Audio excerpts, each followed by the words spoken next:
نحمده ونصلي على رسوله الكريم اما بعد فاعوذ بالله من الشيطان الرجيم بسم الله الرحمن الرحيم رب اشرح لي صدري ويسر لي امري واحلل عقدة من لساني يفقهوا قولي۔ قرآن مجید نور ہے۔ اللہ سبحانہ وتعالی فرماتے ہیں یا ایھا الناس قد جاءکم برہان من ربکم وَأَنزَلْنَا إِلَيْكُمْ نُورًا مُبِينًا، اے لوگو بلا شبہ تمہارے پاس تمہارے رب کی طرف سے ایک واضح دلیل آ گئی ہے اور ہم نے تمہاری طرف ایک واضح نور نازل کیا ہے۔ تو نور روشنی کیا دکھاتی ہے؟ اندھیروں میں راہ دکھاتی ہے۔ تو یہ زندگی اندھیروں سے بھری ہوئی ہے، جہالت کے، لا علمی کے۔ اس میں جب قرآن کا نور آتا ہے تو انسان کو صحیح اور غلط کا فرق پتہ چلتا ہے اور صحیح راستہ معلوم ہوتا ہے۔ زید بن ارقم رضی اللہ عنہ سے مروی ہے، وہ کہتے ہیں کہ رسول اللہ صلی اللہ علیہ وسلم نے فرمایا آگاہ رہو اے لوگو، میں ایک انسان ہوں، قریب ہے کہ میرے رب کا بھیجا ہوا میرے پاس آئے تو میں اسے قبول کر لوں، اور میں تم میں دو بھاری چیزیں چھوڑے جا رہا ہوں۔ ان میں سے پہلی اللہ کی کتاب ہے جس میں ہدایت اور نور ہے۔ اس کتاب میں کیا ہے؟ ہدایت اور نور ہے۔ تو تم اللہ کی کتاب کو پکڑے رکھو۔ اب یہ نہیں کہ صرف رمضان تک پکڑنا ہے اور پھر چھوڑ دینا ہے، نہیں، اس کو پکڑے رکھو اور اس کے ساتھ مضبوطی سے جڑے رہو، یعنی اسے اپنی زندگی کا حصہ بنا لو۔ اور آپ نے اللہ کی کتاب پر بہت زور دیا اور اس کی خوب رغبت دلائی، یعنی لوگوں کو شوق دلایا کہ وہ قرآن کے ساتھ اپنا تعلق مضبوط کریں۔ پھر آپ نے فرمایا دوسری چیز میرے اہل بیت ہیں، میں تم لوگوں کو اپنے اہل بیت کے بارے میں اللہ کی یاد دلاتا ہوں، یعنی ان کے ساتھ احسان کا رویہ اختیار کرنا۔ میں تم لوگوں کو اپنے اہل بیت کے بارے میں اللہ کی یاد دلاتا ہوں، میں تم لوگوں کو اپنے اہل بیت کے بارے میں اللہ کی یاد دلاتا ہوں۔ تو ہمارے لیے لازم ہے کہ ہم اس زندگی کے سفر میں رسول اللہ صلی اللہ علیہ وسلم کے ارشادات کو یاد رکھیں۔ 9واں پارہ شروع کرتی ہوں اللہ کے نام سے جو بے انتہا مہربان نہایت رحم فرمانے والا ہے۔ اس قوم کے متکبر سرداروں نے کہا شعیب ہم تجھے اور ان لوگوں کو جو تیرے ساتھ ایمان لائے ہیں اپنی بستی سے نکال دیں گے یا پھر تمہیں ہمارے دین میں واپس آنا ہوگا۔ شعیب علیہ السلام نے کہا خواہ ہم اسے ناپسند کرتے ہوں تو بھی۔ تو ہم دیکھتے ہیں کہ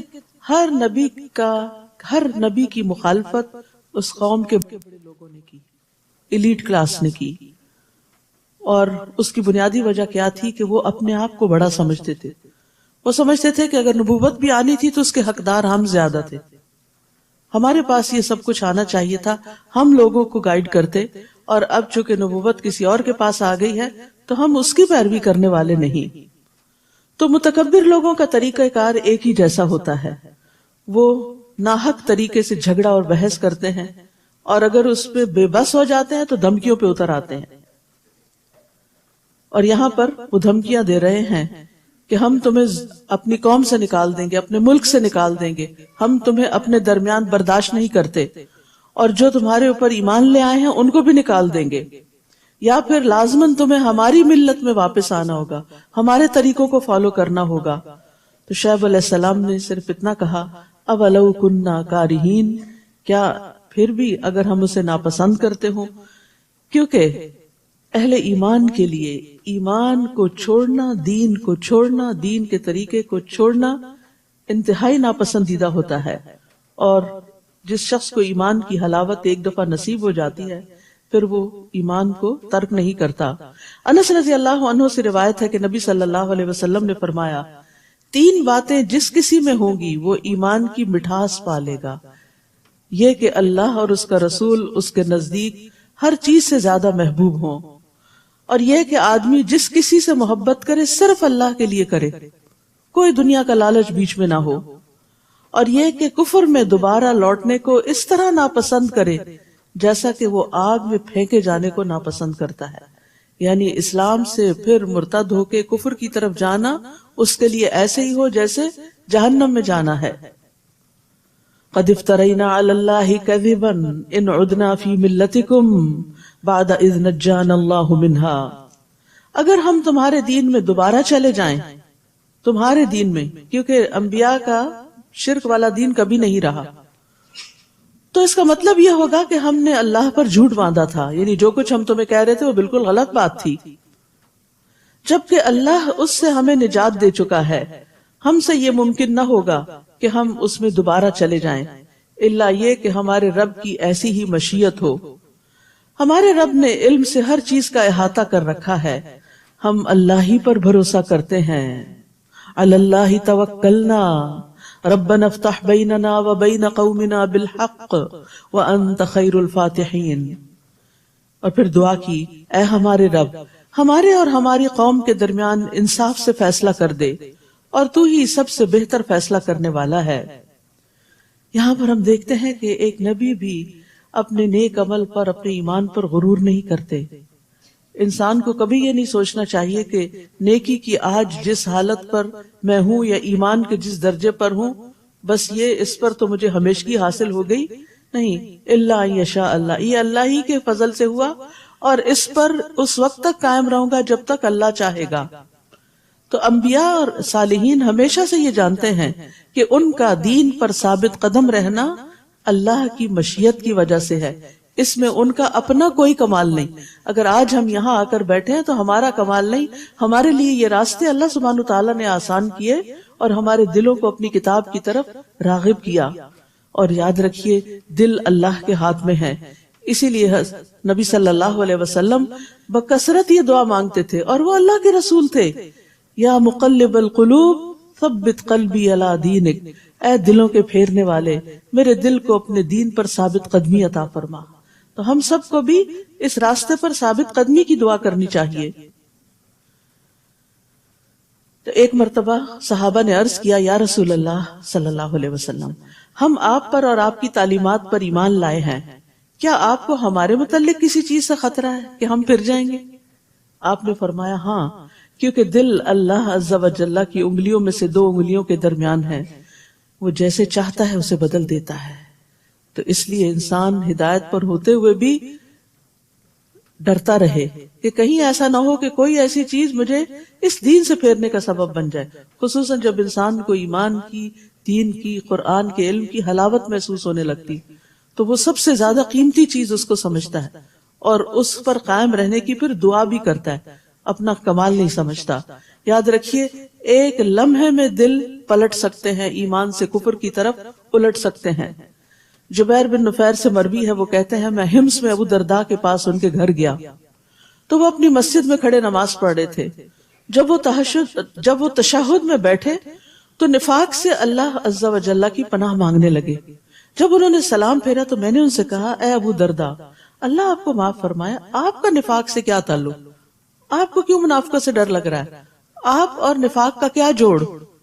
انہوں نے 3 دفعہ کہا، اللہم غفرن، اللہم غفرن، اللہم غفرن، اللہ تو معاف کر دینا. فرمایا، اللہ کی قسم، ایک آدمی ایک گھڑی میں ہی ایک فتنے میں ڈال دیا جاتا ہے اور وہ اپنے دین سے پھر جاتا ہے. یعنی بعض اوقات شیطان کوئی ایسا وسوسہ دل میں ڈالتا ہے کہ انسان کہیں سے کہیں پہنچ جاتا ہے.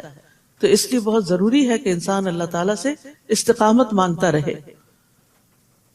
وقال الملأ الذين كفروا من قومه لئن اتبعتم شعيبا انكم اذا لخاسرون. اس کی قوم کے کافر سرداروں نے کہا، اگر تم لوگوں نے شعیب کی پیروی کی تو تم نقصان اٹھاؤ گے. پھر بالآخر کیا ہوا کہ وہ اپنی ضد پہ اڑے رہے تو اللہ کا عذاب ان پہ آ گیا. فأخذتهم الرجفة فأصبحوا في دارهم جاثمين. پھر انہیں ایک خطرناک زلزلے نے آ لیا اور وہ اپنے گھروں میں اوندھے پڑے رہ گئے.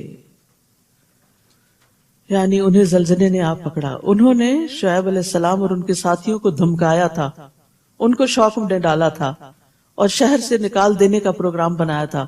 تو اللہ سبحانہ تعالیٰ نے ان پہ زلزلہ بھیج کے ان کو پکڑ لیا.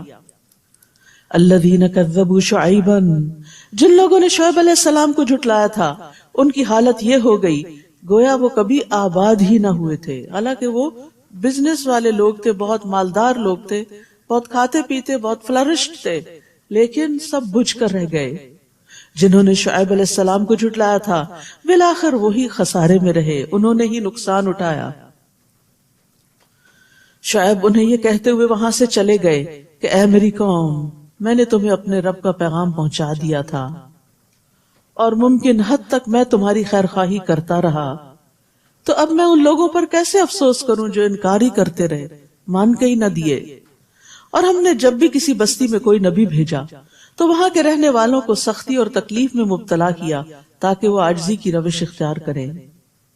پھر ہم نے ان کی بدحالی کو خوشحالی میں بدل دیا، یہاں تک کہ وہ خوب پھلے پھولے اور کہنے لگے یہ اچھے اور برے دن تو ہمارے آباء و اجداد پر بھی آتے رہے ہیں۔ پھر یکدم ہم نے انہیں پکڑ لیا اور انہیں خبر تک نہ ہوئی۔ تو یاد رکھیے کہ خوشحالی اور بدحالی دونوں ہی امتحان کے دو پرچے ہوتے ہیں، دونوں ہی امتحان۔ تکلیف میں تو انسان پھر سمجھتا ہے کہ یہ میرے اوپر امتحان ہے، آزمائش ہے، پتہ نہیں اللہ تعالیٰ کی ناراضگی ہے کوئی، اس وجہ سے میرے حالات نہیں بدلتے۔ لیکن جب خوشحالی آتی ہے اور نعمتیں فراواں ہو جاتی ہیں تو انسان سب کچھ بھول جاتا ہے۔ انسان کے اندر یہ خیال آتا ہے کہ یہ میرا رب مجھ سے بڑا راضی، لہٰذا وہ گناہ پہ گناہ بھی کرتا چلا جاتا ہے، اللہ کی نافرمانیوں کی طرف چل پڑتا ہے اور توبہ استغفار بھی نہیں کرتا۔ تو اس لیے صحابہ کرام جو تھے جب ان پہ نعمتیں بہت آ جاتی تھی تو ان سے بھی وہ ڈرتے تھے کہ کہیں یہ رب کی طرف سے ڈھیل نہ ہو، استدراج نہ ہو، کہ اس کے بعد پکڑ نہ ہو کہیں۔ تو نعمتوں کو بھی عاجزی کے ساتھ استعمال کرنا چاہیے اور اس میں سے اللہ کا اور بندوں کا حق نکالتے رہنا چاہیے تاکہ شکر ادا ہوتا رہے اور نعمتیں برقرار رہیں۔ وَلَوْ أَنَّ أَهْلَ الْقُرَىٰ آمَنُوا وَاتَّقَوْا، اب یہاں بتا دیا گیا کہ نعمتیں کیسے برقرار رہتی ہیں، نعمتیں کیسے آتی ہیں۔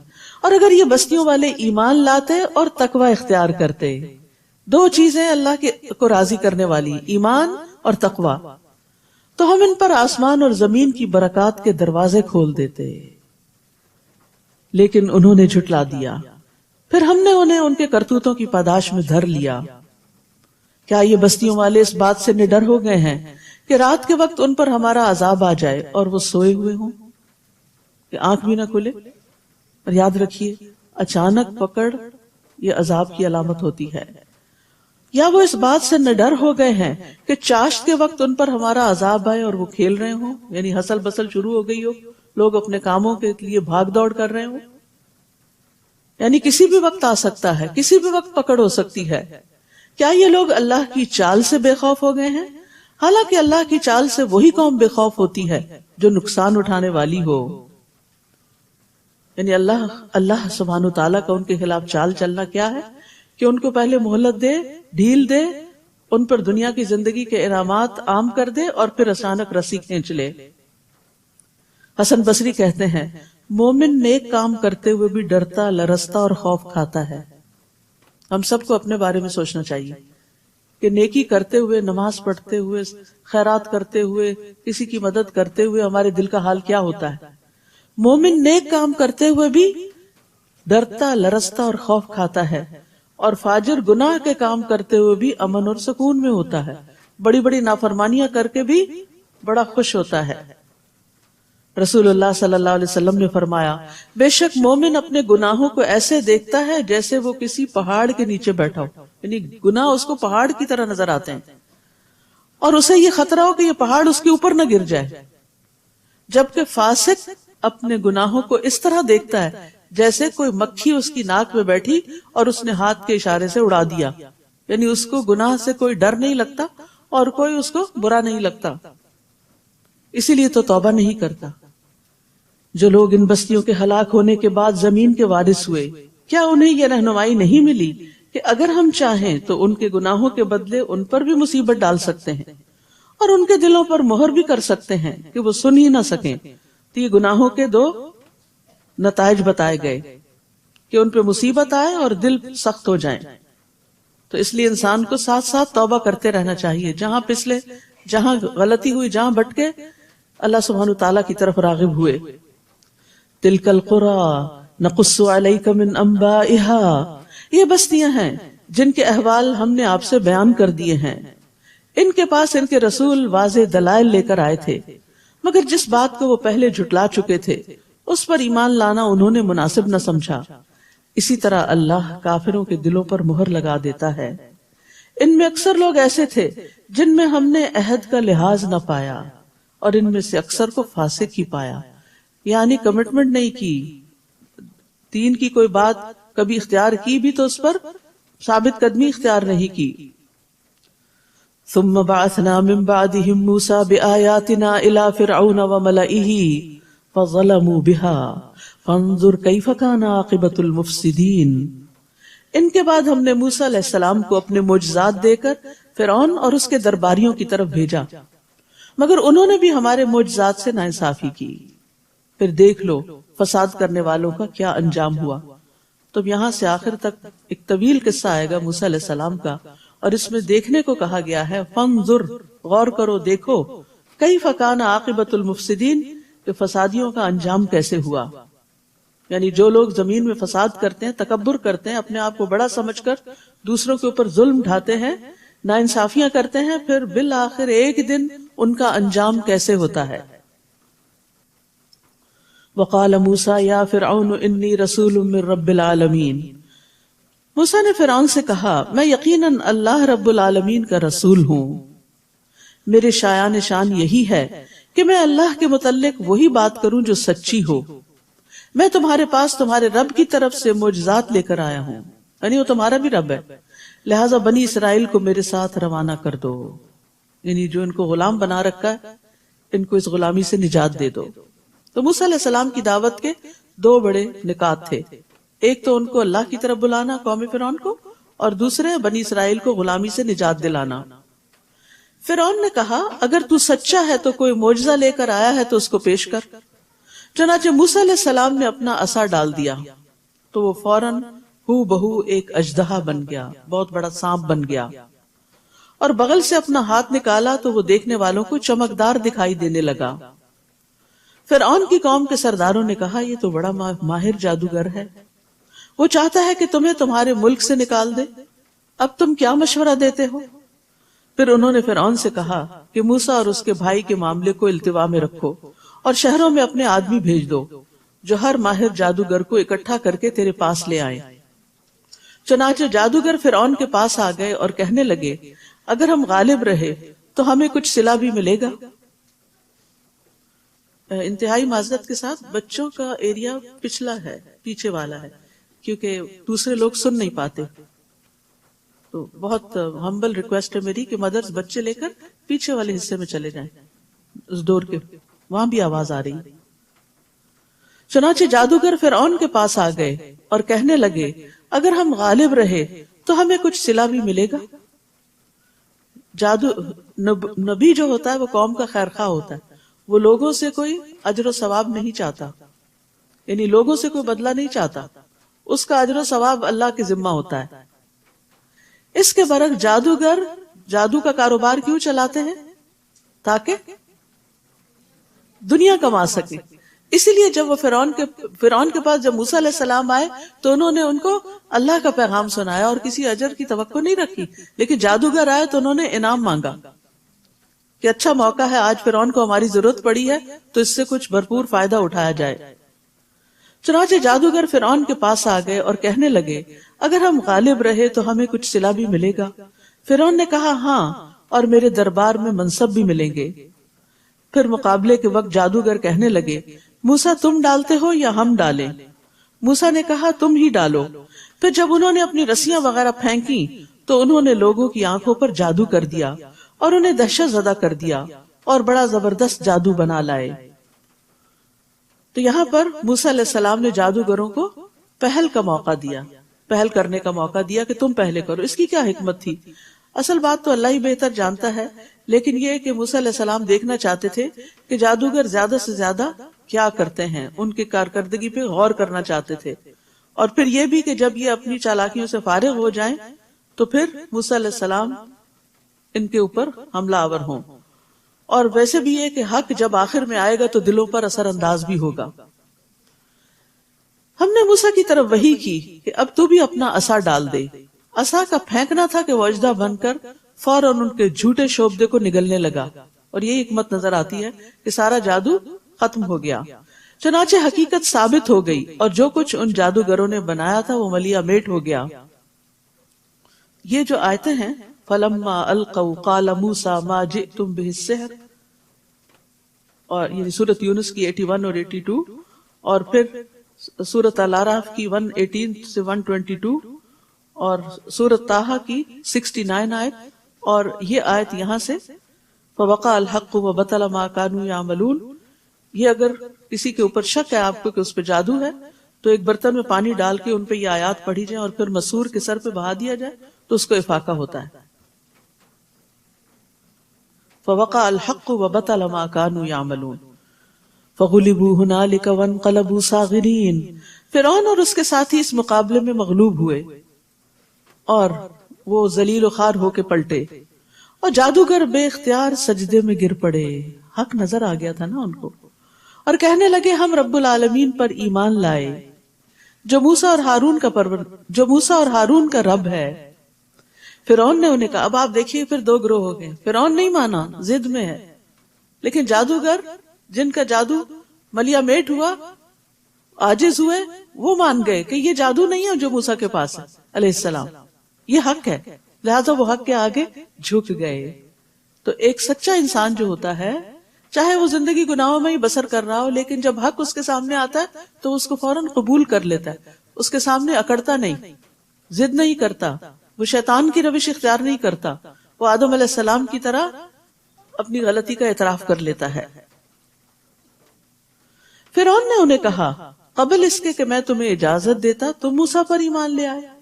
یقیناً یہ تمہاری ایک سازش تھی جو تم نے اس شہر میں کی تاکہ اس کے باشندوں کو یہاں سے نکال دو، سو تمہیں جلد ہی اس کا انجام معلوم ہو جائے گا. اب فرعون جادوگروں کو بھی دھمکیاں دینے پہ اتر آیا. میں تمہارے ہاتھ اور پاؤں مخالف سمتوں سے کٹوا دوں گا. اگر ایک ہی سمت سے کاٹ دیا جائے تو موت واقع ہو جاتی ہے. پھر تم سب کو سولی پہ چڑھا دوں گا، یعنی نشان عبرت بناؤں گا. جادوگر کہنے لگے ہم یقیناً اپنے رب کی طرف لوٹ کر جانے والے ہیں. یعنی تم نے مار دیا تو کیا ہوا، ہم نے ایک دن مرنا ہی ہے اور اللہ کے حضور واپس جانا ہی ہے. اور ہماری کون سی بات تجھے بری لگی ہے سوائے اس کے کہ جب ہمارے پاس رب کی نشانیاں آ گئی تو ہم ان پر ایمان لے آئے. یعنی ہم ایمان ہی تو لائے ہیں، اس میں ایسی کیا کباہت ہے، ہم نے حق دیکھ کر اس کو پہچانا اور قبول کر لیا. پھر انہوں نے دعا کی ربنا افرغ علینا صبرا وتوفنا مسلمین، اے ہمارے رب ہم پر صبر انڈیل دے اور اس حال میں موت دے کہ ہم فرما بردار ہوں. یا اللہ ہمیں ایسی طاقت عطا کر جس کے ذریعے ہم وہ کچھ برداشت کر سکیں جس کی فرعون ہمیں دھمکی دے رہا ہے. یعنی صبر سے مقابلہ کرنا چاہ رہے تھے، کیونکہ فرعون کی دھمکی کو معمولی دھمکی نہیں تھی کہ ایک ہاتھ اور ایک پاؤں کٹوا دوں گا اور پھر سولی چڑھا دوں گا. آپ سوچئے، اپنے آپ کو وہاں رکھ کے دیکھیے کہ خوف سے کتنا برا حال ہو جائے اگر کوئی آپ کو ایسی دھمکی دے. تو انہوں نے اللہ سبحانہ تعالیٰ سے فوراً مدد مانگی. تو یہ سیکھنے کی بات ہے کہ بڑے سے بڑے گھبرا دینے والے موقع پر بھی انسان کو ہمت نہیں ہارنی چاہیے، اللہ سبحانہ تعالیٰ کی طرف رجوع کرنا چاہیے. اور یہاں پر یہ افرغ علینا، افراغ کہتے ہیں برتن میں جو کچھ ہے سب کچھ انڈیل دے، یعنی ہمارا دل صبر سے لبریز ہو جائے. اور پھر انہوں نے اسلام پر فوت ہونے کی دعا مانگی، کیونکہ اب زندگی میں کوئی رغبت نہیں رہی تھی اور انہیں فرعون کی دھمکی کی کوئی پرواہ بھی نہیں تھی.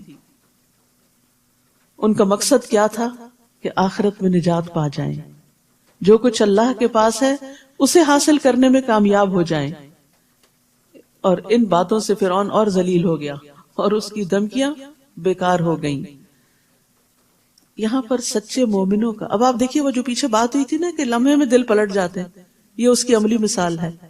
ان جادوگروں کے دل لمحے میں پلٹ گئے. جب دیکھا عصا کو بس جاتے دیکھا کہ سارا ان کا جادو نگل گیا، تو ضد میں نہیں آئے کہ ہم ہار گئے ہیں، ہم ان کی بات نہیں دیکھتے. انہوں نے کہا اوہ یہی حق ہے. حق کو دیکھتے ہی فوراً قبول کر لیا، دل پلٹ گئے، ایمان کی طرف آ گئے. اور پھر ایمان جب آیا تو اس کی روشنی سے انہیں جو سب سے بڑی فکر لگی وہ آخرت کی تھی. فرعون کی دھمکیوں کی بھی نہیں، اس کے مقابلے میں صبر مانگ لیا، لیکن اصل میں آخرت کی کامیابی مانگی.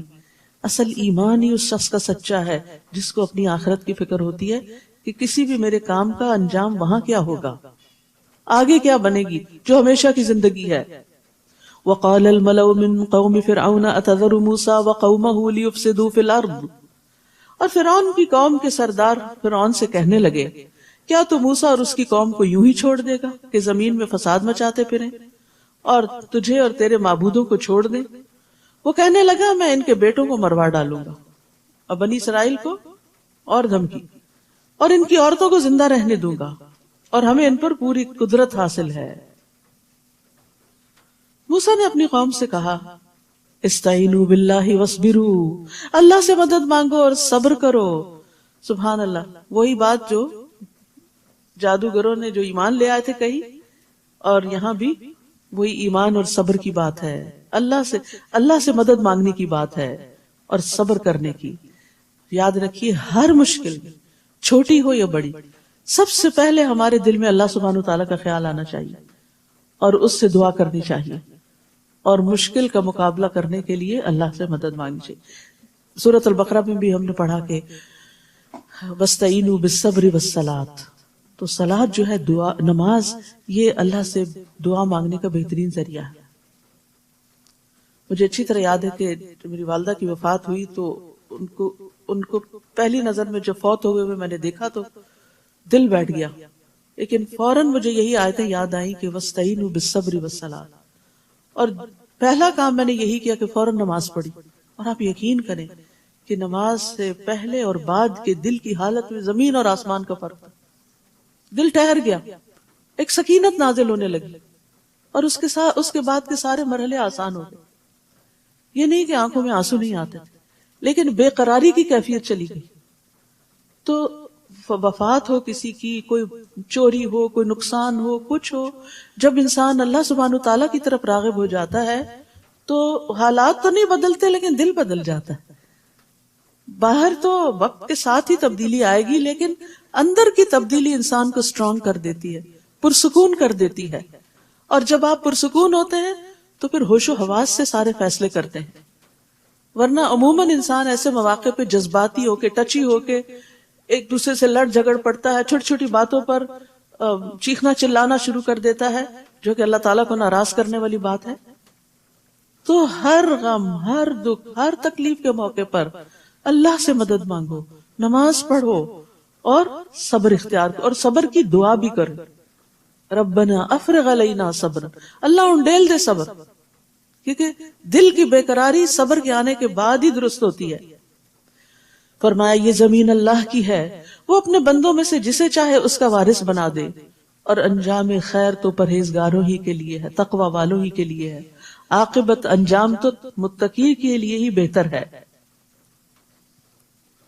وہ موسیٰ سے کہنے لگے تمہارے آنے سے پہلے بھی ہمیں دکھ دیا جاتا تھا اور تمہارے آنے کے بعد بھی دیا جا رہا ہے. ہمیں تو لگتا تھا کہ کوئی آئے گا مسیحا جو ہمیں ان مصیبتوں سے نجات دلائے گا, لیکن ہمارے اوپر تو مشکلات اور زیادہ ہوتی جا رہی ہیں.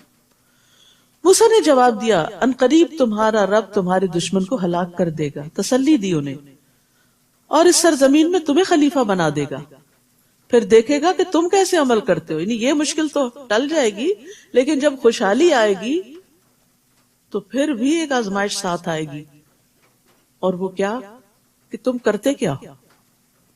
اللہ سبحانہ تعالیٰ ہم سے ہر حال میں یہ دیکھتے ہیں ہم کرتے کیا ہیں, خوشی کے موقع پہ کیا کرتے ہیں, غم کے موقع پہ کیا کرتے ہیں, دکھ کے موقع پہ کیا کرتے ہیں, جب کوئی ہمارے ساتھ اچھا سلوک کرتا ہے تو ہم کیا کرتے ہیں, کوئی برا کرتا ہے تو ہم کیا کرتے ہیں. فَيَنظُرُ كَيْفَ تَعْمَلُونَ, اور وہ ہر وقت دیکھ رہے ہیں ہم کر کیا رہے ہیں.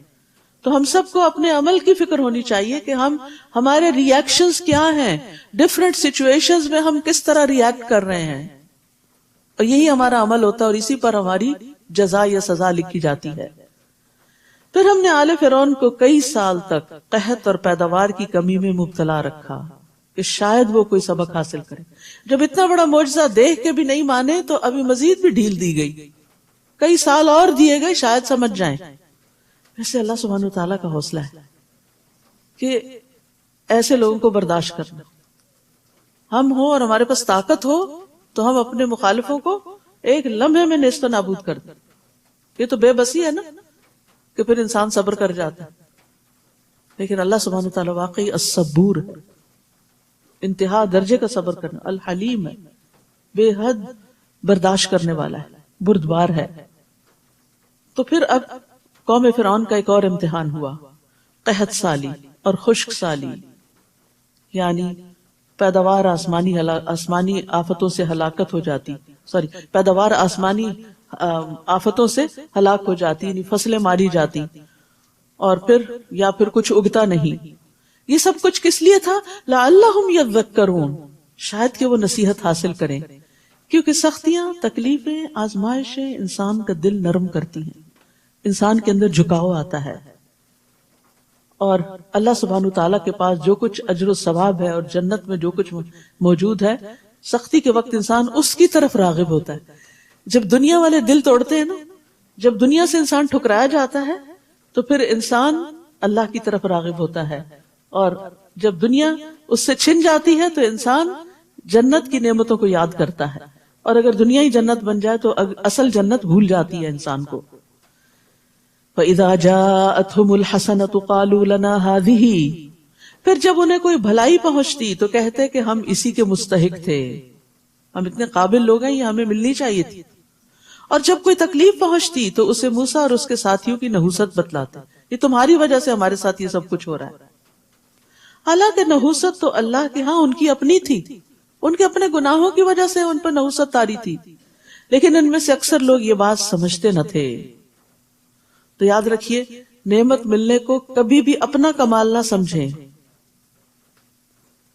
کیونکہ یہ بھی ایک تو یہ کہ امتحان ہوتا ہے، اور انسان کبھی نہ کہے یہ چیز مجھے علم کی بنا پہ ملی، یہ طاقت کی بنا پہ ملی، یہ فلاں میری قابلیت اور ذہانت کی وجہ سے مجھے مل گئی. اکثر ایسا ہوتا ہے جب کوئی اچیومنٹ ہوتی ہے نا تو ہم سب بھول جاتے ہیں اور خود کریڈٹ لینے کی کوشش کرتے ہیں. یعنی ایک پروجیکٹ جو سانجا ہوتا ہے نا، تو پھر جب کوئی اس کا اچھا نتیجہ نکلتا ہے تو ہر ایک کہتا ہے وہ میں نے کہا تھا نا، یہ میرا مشورہ تھا. کوئی کہتا ہے یہ میں نے فلاں چیز مجھے اس وقت سوجھ گئی تھی تو اس وجہ سے یہ ہو گیا. یعنی ہر شخص چاہتا ہے کہ وہ اس کو اپنا کمال بتائے. تو ہمارے منہ سے کیا لفظ نکلنا چاہیے؟ یہ اللہ کا فضل ہے، ھذا من فضل ربی، یہ اللہ کا انعام ہے، اللہ نے توفیق دی، اللہ نے سجھایا، اللہ نے یہ راہ دکھائی. تو اور اس پر پھر انسان شکر گزار ہوتا ہے، جس سے وہ نعمت بھی باقی رہتی ہے اور آئندہ بھی نعمتوں میں اضافہ ہوتا ہے. نیز وہ موسیٰ سے کہتے کہ ہمیں مسحور کرنے کے لیے جو بھی معجزہ تو ہمارے پاس لائے گا ہم تیری بات کو ماننے والے نہیں. یعنی پہلے سے ڈیسائیڈ کیا ہوتا، جو مرضی ہو جائے ہم نے نہیں ماننا، میں نہ مانوں. تو جب کوئی انسان یہ رویہ اختیار کر لیتا ہے تو ہدایت سے محروم ہو جاتا ہے. انسان کو کیا کہنا چاہیے؟ ہاں اگر کوئی دلیل ہوگی تو میں ضرور مان لوں گا. آخر ہم نے ان پر طوفان، ٹڈیاں، جوئیں، مینڈک اور خون کا عذاب ایک ایک کر کے مختلف وقتوں میں نشانیوں کے طور پہ بھیجا.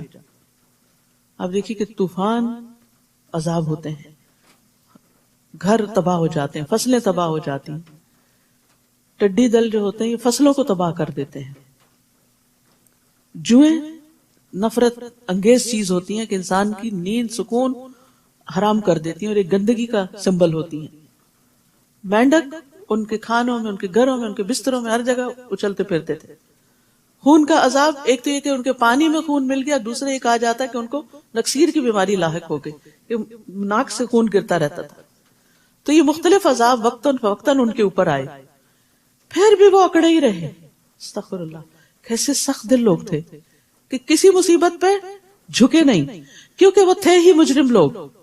اور جب ان پر کوئی عذاب آ پڑتا تو کہتے موسیٰ تیرے رب نے تجھ سے جو دعا کرنے کا عہد کیا ہو، تیرے رب نے تجھ سے جو دعا قبول کرنے کا عہد کیا ہوا ہے تو ہمارے لیے دعا کر، تو دعا کر.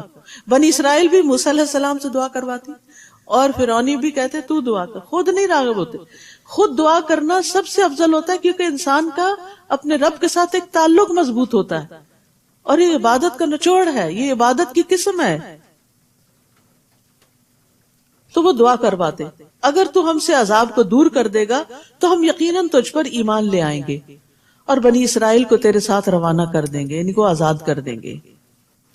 پھر جب ہم ان سے وہ عذاب ایک مدت تک ہٹا دیتے تو وہ عہد توڑ دیتے، پھر اسی ڈگر پہ آ جاتے.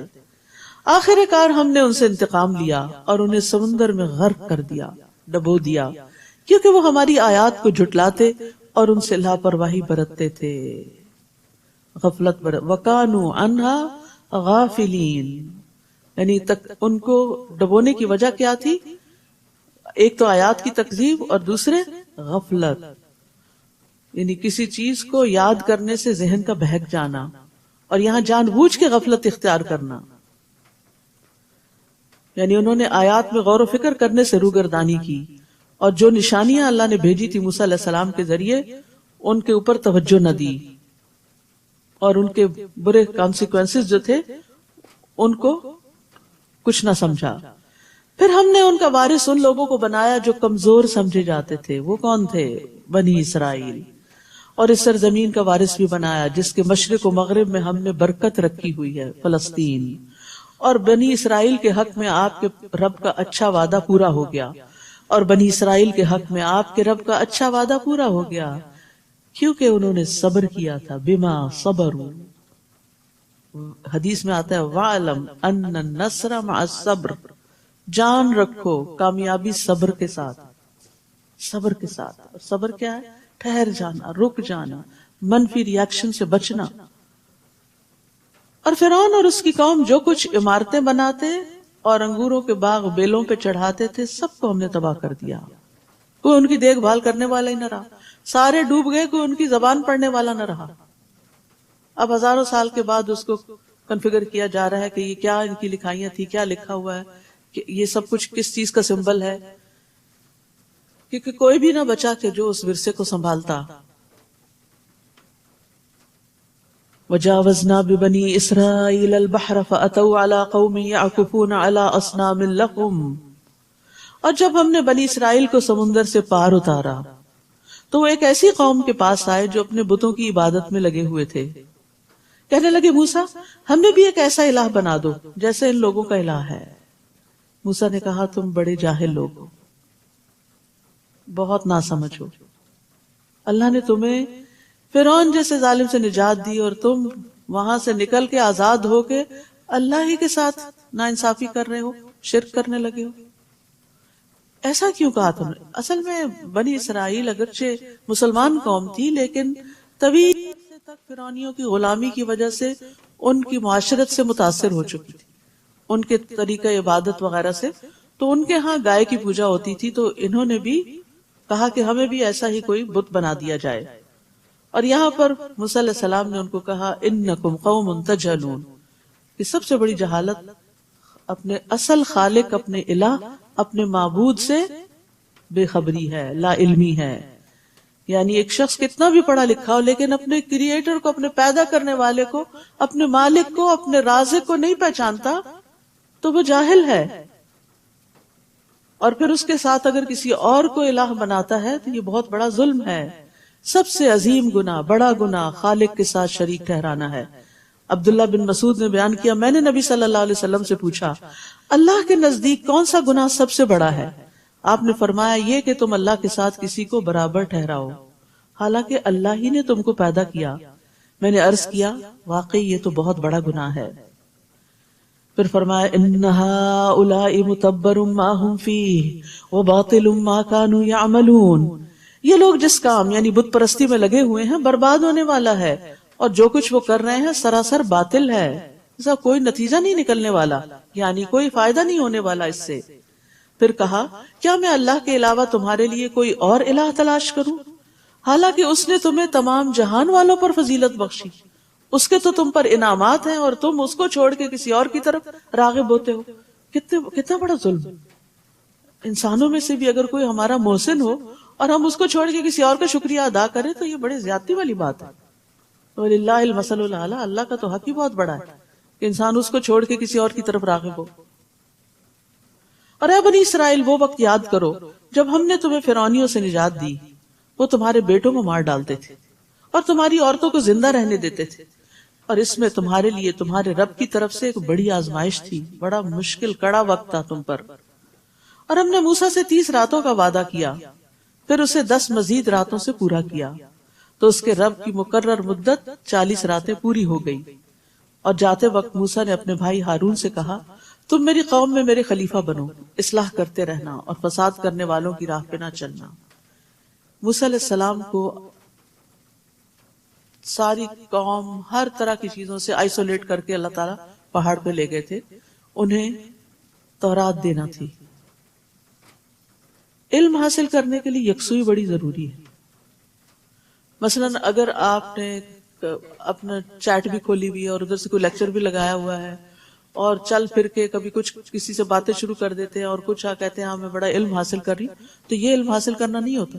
نہ ہونے سے یہ بھی بہتر ہے کہ کوئی کان میں اچھی بات پڑ جائے گی، لیکن اللہ کی کتاب کے ساتھ کچھ نہ کچھ وقت ایسا ضرور گزارنا چاہیے کہ انسان سارے گیجٹ، سارے گھر کے کاموں، ساری مصروفیات، ہر چیز سے کٹ کے الگ ہو کے بیٹھے اور اس پر کنٹمپلیٹ کرے، توجہ کرے، غور و فکر کرے، تدبر کرے، تاکہ وہ سنک ان ہو، دل کے اندر جائے اور وہ عمل میں جھلکے.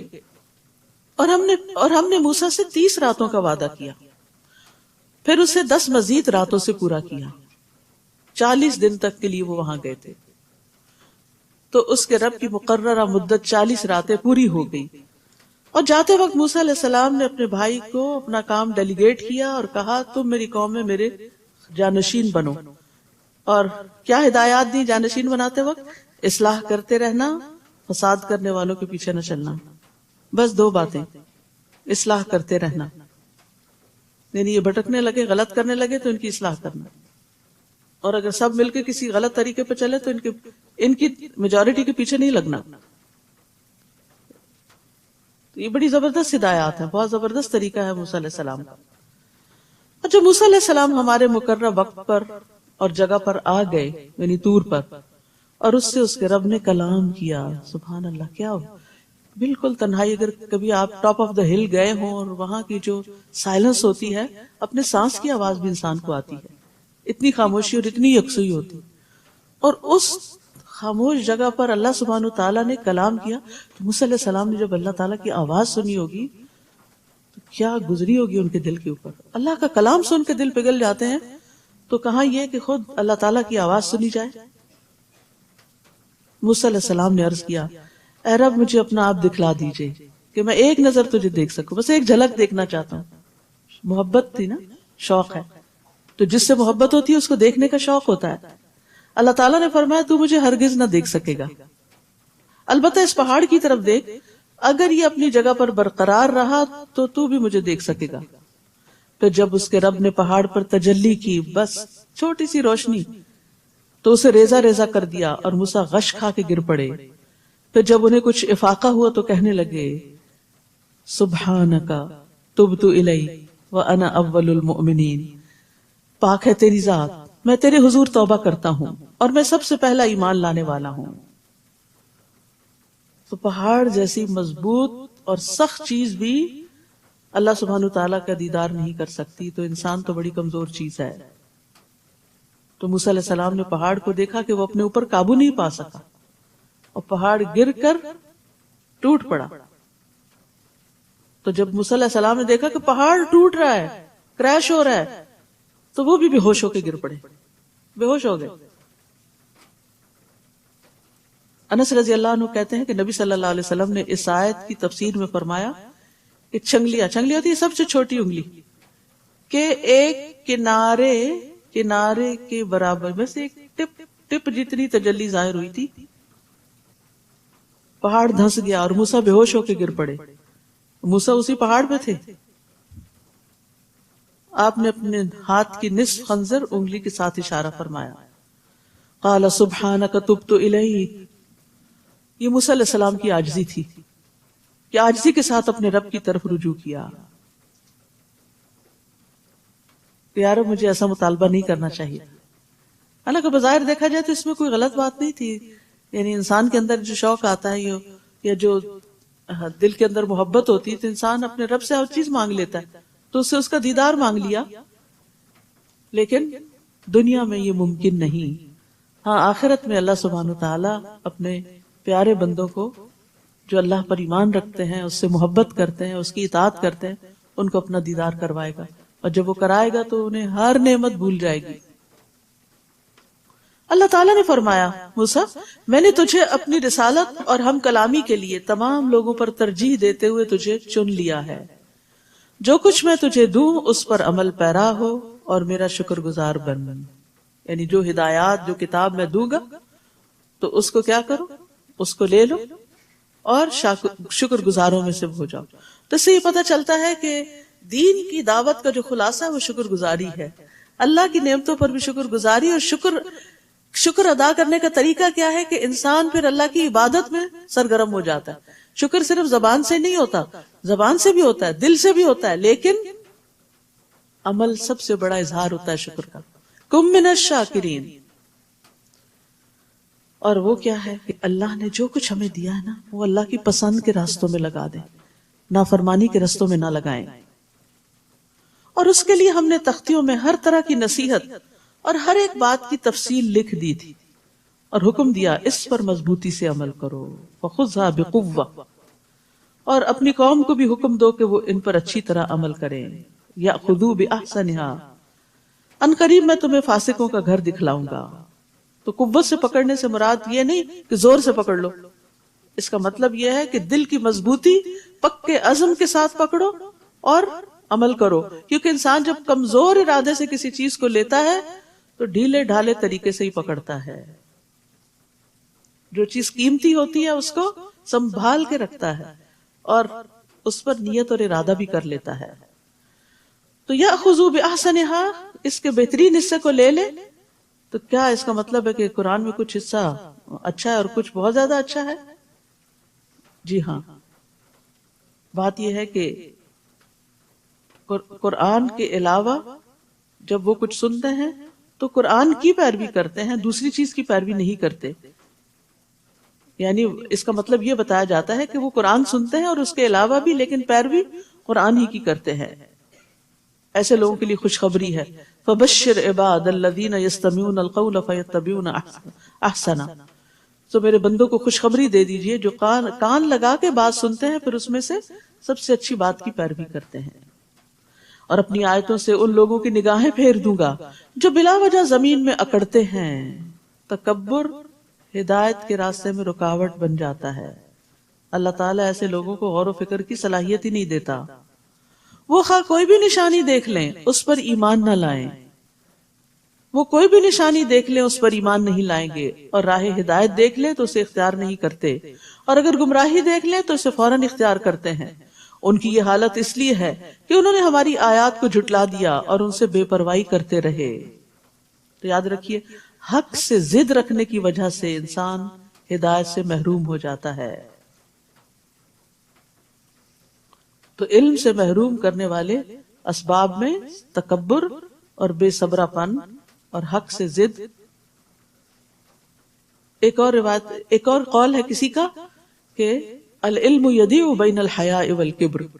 علم حیا اور تکبر حاصل کرنے والا شخص حاصل نہیں کر سکتا، کہ جو اپنے آپ کو بڑی چیز سمجھے اور ہر چیز کو صرف کریٹیکلی دیکھتا رہے، یہاں یہ غلطی ہے وہاں وہ کمی ہے. وہ پھر اس میں سے موتی نہیں چن سکتا، اس میں سے اچھی بات نہیں اختیار کر سکتا. تو یہ بڑی ڈرانے والی بات ہے. سأصرف عن آیاتی الذین یتکبرون فی الارض بغیر الحق، کہ میں اپنی آیات سے ان لوگوں کو پھیر دوں گا جو زمین میں ناحق تکبر کرتے ہیں. یعنی ان کے دلوں سے قرآن کے فہم کو روک لوں گا. اور جن لوگوں نے ہماری آیات کو اور آخرت کی ملاقات کو جھٹلا دیا ان کے اعمال ضائع ہو گئے، اور انہیں وہی کچھ بدلہ دیا جائے گا جو کام وہ دنیا میں کرتے رہے. موسیٰ علیہ السلام کے طور پر جانے کے بعد اس کی قوم نے اپنے زیوروں سے ایک بچڑے کا جسم یعنی پتلا بنا لیا جس میں سے بیل کی آواز نکلتی تھی. ان لوگوں نے یہ نہ دیکھا کہ وہ نہ تو کوئی ان سے بات کرتا ہے نہ ہی ان کو راستہ دکھا سکتا ہے، پھر بھی انہوں نے اسے الہ بنا لیا. اور وہ تھے ہی بے انصاف لوگ، نہ سمجھ لوگ. اور جب وہ شرمسار ہوئے اور دیکھا کہ وہ گمراہ ہو گئے ہیں تو کہنے لگے لئن لم يرحمنا ربنا ويغفر لنا لنكونن من الخاسرین. اگر ہمارے رب نے ہم پر رحم نہ کیا اور ہمیں معاف نہ کیا تو ہم برباد ہو جائیں گے. پلٹ آئے، توبہ کر لی. اور جب موسیٰ علیہ السلام غصے اور رنج سے بھرے ہوئے اپنی قوم کی طرف واپس آئے، وہ 40 دن کے بعد، تو انہیں کہا تم لوگوں نے میرے بعد بہت بری جانشینی کی. تمہیں کیا جلدی پڑی تھی کہ اپنے رب کے حکم کا انتظار بھی نہ کیا کہ میں آتا اور تمہیں بتاتا کہ رب تم سے کیا چاہتا ہے. پھر تختیاں پھینک دی اور اپنے بھائی کو سر سے پکڑ کر اپنی طرف کھینچنے لگے، یعنی غصے کی وجہ سے کہ یہ سب کچھ کیوں ہو گیا. ایک مومن جو ہوتا ہے اس کا غصہ اپنی ذات پہ نہیں ہوتا، ذاتی معاملے میں نہیں ہوتا، اس کا غصہ حق اور ہدایت اور دین کی وجہ سے ہوتا ہے. تو اس موسیٰ علیہ السلام کا یہاں غصہ اس وجہ سے تھا کہ قوم بت پرستی میں مبتلا ہو گئی تھی. اور بھائی کو چونکہ نگران بنا کر گئے تھے، اس لیے بھائی کو پکڑ لیا اور اپنی طرف کھینچنے لگے۔ ہارون نے کہا اے میری ماں کے بیٹے، ان کو نرم کرنے کے لیے پیار سے پکارا، ان لوگوں نے مجھے کمزور سمجھا اور قریب تھا کہ مجھے مار ہی ڈالتے۔ بعض اوقات لوگ لیڈر کی بات نہیں سنتے، لہٰذا دشمنوں کو مجھ پر ہنسنے کا موقع نہ دو اور مجھے ان ظالم لوگوں کے ساتھ شامل نہ کرو۔ یعنی میں خود ان کے ساتھ شامل نہیں تھا، لیکن میں ان کو روک بھی نہیں سکا۔ یہاں پر موسیٰ علیہ السلام جو کہتے ہیں اجلتم امر ربکم، یعنی تمہیں کیا جلدی پڑی تھی کہ اپنے رب کے حکم کا انتظار بھی نہ کیا؟ تو ایسی جلد بازی جو ہے، چاہے وہ کسی نیکی کے کام کے لیے ہو، وہ بعض اوقات انسان کو فتنے میں مبتلا کر دیتی ہے۔ اور جلدی کیا ہوتی ہے، عجلہ کیا ہوتی ہے؟ کسی چیز کا وقت آنے سے پہلے ہی اس کی طرف چلے جانا، اور یہ قابل مذمت ہوتا ہے۔ جیسے اذان ہوئی ہی نہیں، وقت داخل ہی ہو نماز کا، نماز شروع کر دی۔ اور سرعہ کا مطلب ہوتا ہے ایک چیز کو اس کے اول وقت میں جلدی کر لینا، یہ قابل تعریف ہے۔ سرعت قابل تعریف ہے، عجلت ناپسندیدہ ہے۔ حدیث میں آتا ہے تحمل مزاجی اللہ کی طرف سے ہے اور جلد بازی شیطان کی طرف سے۔ لیکن نیک کام کو اول وقت میں کرنا جلد بازی نہیں ہوتا، وہ سرعت ہوتا ہے۔ رسول اللہ صلی اللہ علیہ وسلم سے سوال کیا گیا اعمال میں سے کون سا عمل سب سے افضل ہے؟ آپ نے فرمایا نماز کو اس کے اول وقت پر ادا کرنا۔ تو نہ ہی جلد بازی اچھی ہے اور نہ ہی تاخیر اچھی ہے۔ اول وقت میں، مناسب وقت میں کام کو کرنا پسندیدہ ہے، اس کا اجر زیادہ ہے۔ جیسے جمعے کے دن جو لوگ مسجد آتے ہیں تو جو سب سے پہلے آتا ہے اس کو اتنا ثواب ملتا ہے جیسے اونٹ قربان کیا ہو۔ جو دوسری گھڑی میں آتا ہے گویا اس نے گائے قربان کی، تیسری گھڑی والے کو گویا سینگ والا دمبا قربان کیا، چوتھی گھڑی میں چلا تو گویا اس نے مرغی قربان کی، پانچویں گھڑی میں چلا تو گویا اس نے انڈا اللہ کی راہ میں دیا۔ پھر امام خطبے کے لیے نکل آتا تو فرشتے ذکر سننے میں مشغول ہوتے ہیں، وہ نام لکھنا چھوڑ دیتے ہیں۔ تو اول وقت نیکی کے کام میں یعنی تاخیر نہ کرنا یہ پسندیدہ ہے۔ اب موسیٰ علیہ السلام دعا کرتے ہیں قال رب اغفر لی ولی قال رب اغفر لی ولی وادخلنا فی رحمتک وانت ارحم الراحمین۔ پر اے میرے رب، ربی اے میرے رب، مجھے اور میرے بھائی کو بخش دے اور ہمیں اپنی رحمت میں داخل فرما، تو ہی سب سے زیادہ رحم کرنے والا ہے۔ بندہ مومن ہر حال میں اپنے رب کی طرف راغب ہوتا ہے اور اپنے رب سے دعائیں کرتا ہے۔ ان الذين اتخذوا العجل سينالهم غضب من ربهم وذلة في الحياة الدنيا وكذلك نجزي المفترين۔ اللہ تعالیٰ نے جواب میں فرمایا جن لوگوں نے بچڑے کو الہ بنایا تھا ان پر ضرور ان کے رب کا غضب نازل ہوگا، ان پر ضرور ان کے رب کا غضب نازل ہوگا اور وہ اس دنیا کی زندگی میں رسوا ہوں گے۔ یہ گناہوں کا نتیجہ، اور اللہ پر جھوٹ گھڑنے والوں کو ہم ایسی ہی سزا دیتے ہیں۔ اور جن لوگوں نے برے عمل کیے پھر اس کے بعد توبہ کر لی اور ایمان لے آئے تو اس کے بعد تیرا رب یقیناً بخشنے والا اور رحم کرنے والا ہے۔ یعنی ظلم کے باوجود لوگوں کو معاف کر دیتا ہے اگر وہ معافی مانگ لیں، پلٹ آئیں۔ وَهُوَ الَّذِي يَقْبَلُ التَّوْبَةَ عَنْ عِبَادِهِ وَيَعْفُو عَنِ السَّيِّئَاتِ، وہی تو ہے جو اپنے بندوں کی توبہ قبول کرتا ہے اور ان کی برائیوں کو معاف کرتا ہے۔ تو یاد رکھیے گناہ کتنے بھی ہوں توبہ سے معاف ہو جاتے ہیں۔ نبی صلی اللہ علیہ وسلم نے فرمایا اگر تم اتنے گناہ کرو کہ آسمان تک پہنچ جائیں پھر تم توبہ کرو تو اللہ تم کو معاف کر دے گا۔ لیکن اس امید پر انسان ڈھیٹ بن کر گناہ نہ کرتا چلا جائے۔ بعض غلطیاں جو بہت بڑی ہوتی ہیں، بظاہر کرنے میں چھوٹی ہوتی ہیں لیکن انجام ان کا بڑا بھیانک ہوتا ہے کہ زمین آسمان کی فضا کو بھر دے، تو ایسی بڑی غلطی بھی ہو جائے تو اللہ کی طرف رجوع کر کے توبہ کر لینی چاہیے۔ اور جب موسیٰ کا غصہ فرو ہوا، یعنی جب موسیٰ علیہ السلام کا غصہ ٹھنڈا ہو گیا تو اس نے تختیاں اٹھا لی، اور ان کی تحریر کے مطابق یہ ان لوگوں کے لیے ہدایت اور رحمت تھی جو اپنے رب سے ڈرتے ہیں۔ تو سہل بن عبداللہ کہتے ہیں کہ دنیا اور آخرت کی ہر بھلائی کی بنیاد اللہ سے خوف کرنا ہے۔ تو تورات ہدایت تھی لیکن کس کے لیے؟ ہم لربہم یرہبون، جو اپنے رب سے ڈرتے ہیں۔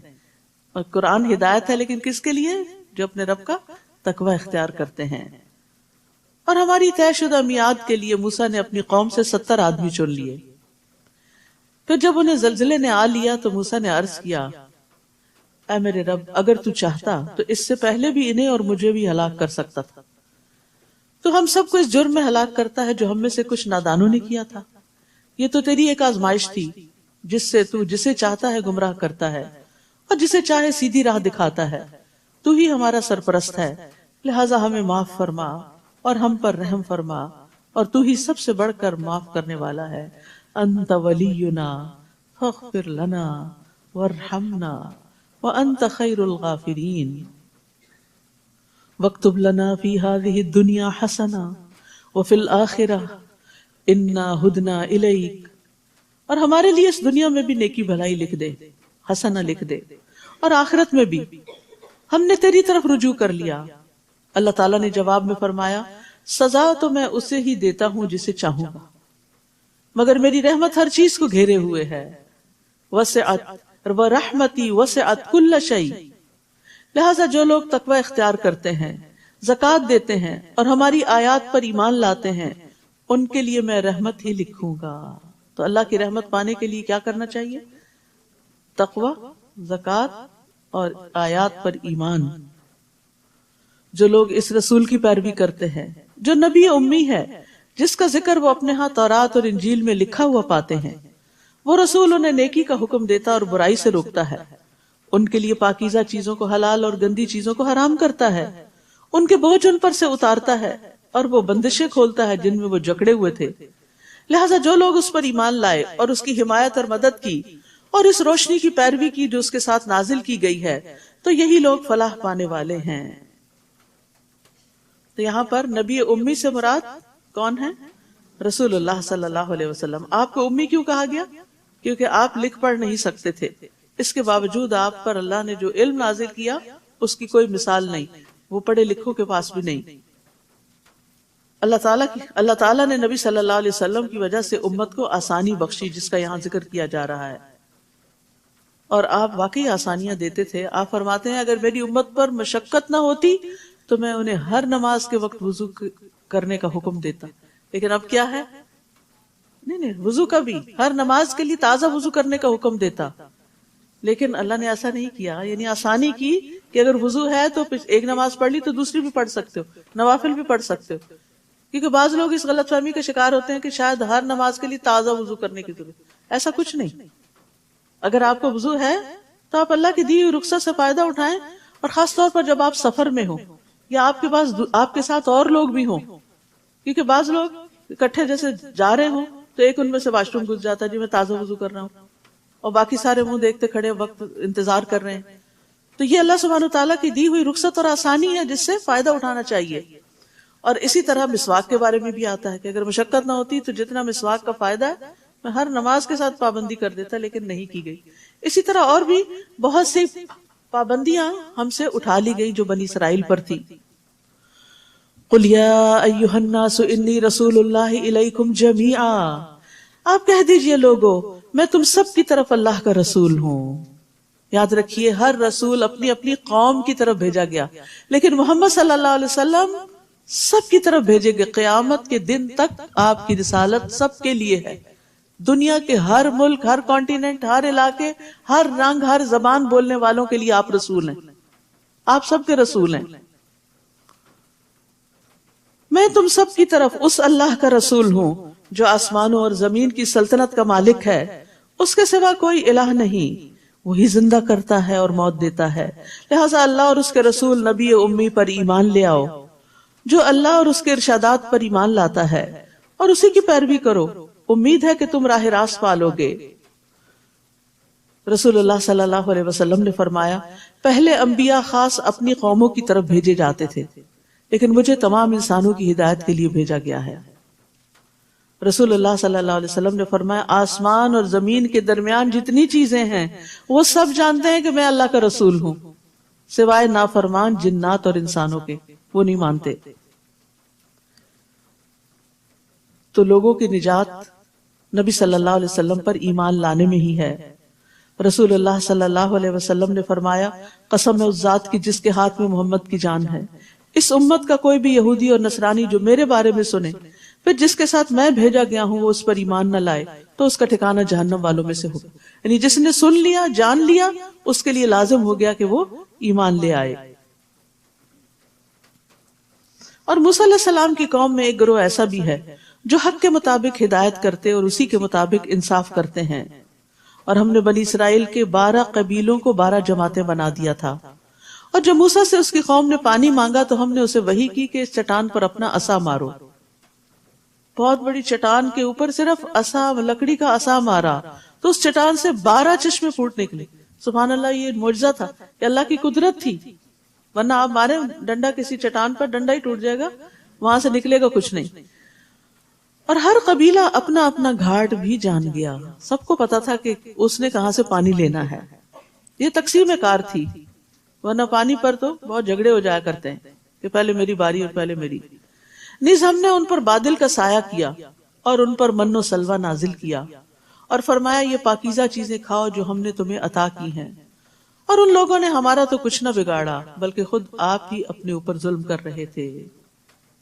یعنی جب انہوں نے شکر ادا نہ کیا، فرائض پر عمل نہیں کیا تو ان سے ہر خیر ختم ہوتی گئی.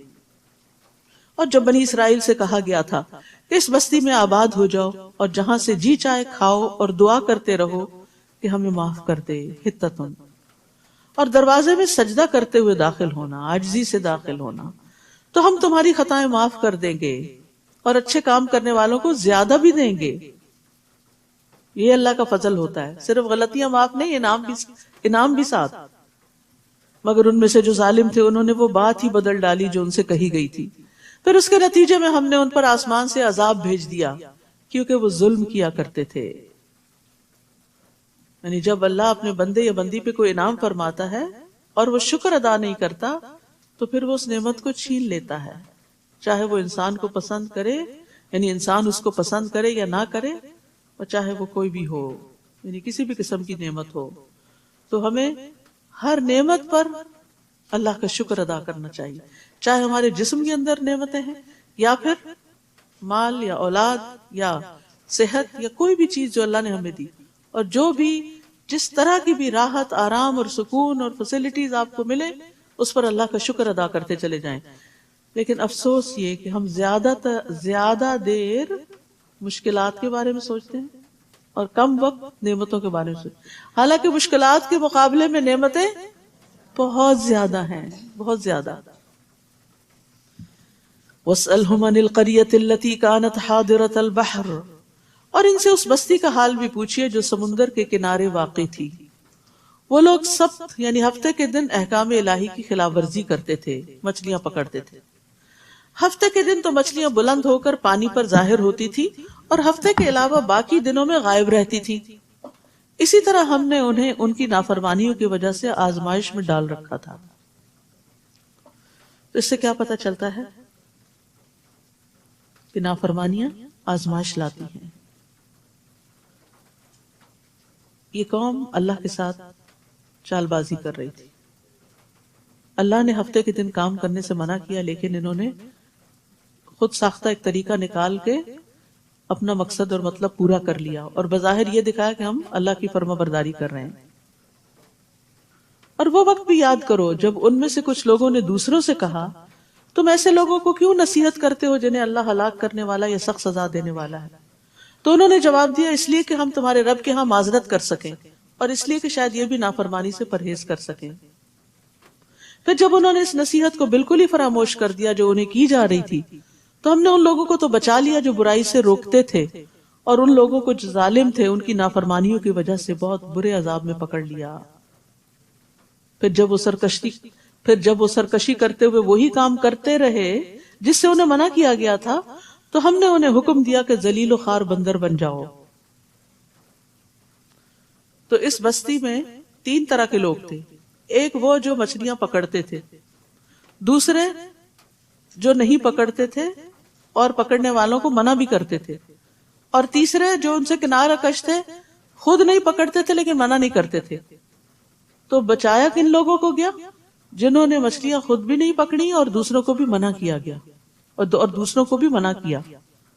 تو اس سے یہ پتہ چلتا ہے کہ برائی سے روکنا اللہ کے عذاب سے عافیت کا سبب بنتا ہے، ورنہ انسان اسی میں خود بھی ملوث ہو جاتا ہے اور اللہ کی ناراضگی مول لیتا ہے. اور یاد کرو جب تمہارے رب نے یہ اعلان کیا کہ وہ قیامت کے دن تک بنی اسرائیل پر ایسے لوگ مسلط کرتا رہے گا جو انہیں بدترین عذاب دیتے رہیں، بلا شبہ آپ کا رب مقرر وقت آ جانے کے بعد عذاب دینے میں دیر نہیں کرتا، اور بلا شبہ وہ بخشنے والا اور مہربان بھی ہے، اور بلا شبہ وہ بخشنے والا اور مہربان بھی ہے. اور ہم نے انہیں ٹکڑے ٹکڑے کر کے زمین میں کئی گروہوں میں تقسیم کر دیا، ان میں سے کچھ تو نیک لوگ ہیں اور دوسرے ان سے مختلف ہیں، اور ہم انہیں اچھے اور برے حالات سے آزماتے رہے کہ شاید وہ اللہ کی طرف پلٹ آئیں. یعنی دونوں طرح کی آزمائشیں دراصل انسان کو اللہ کی طرف لانے کا سبب بنتی ہیں اگر اس کے اندر حق کی طلب ہو.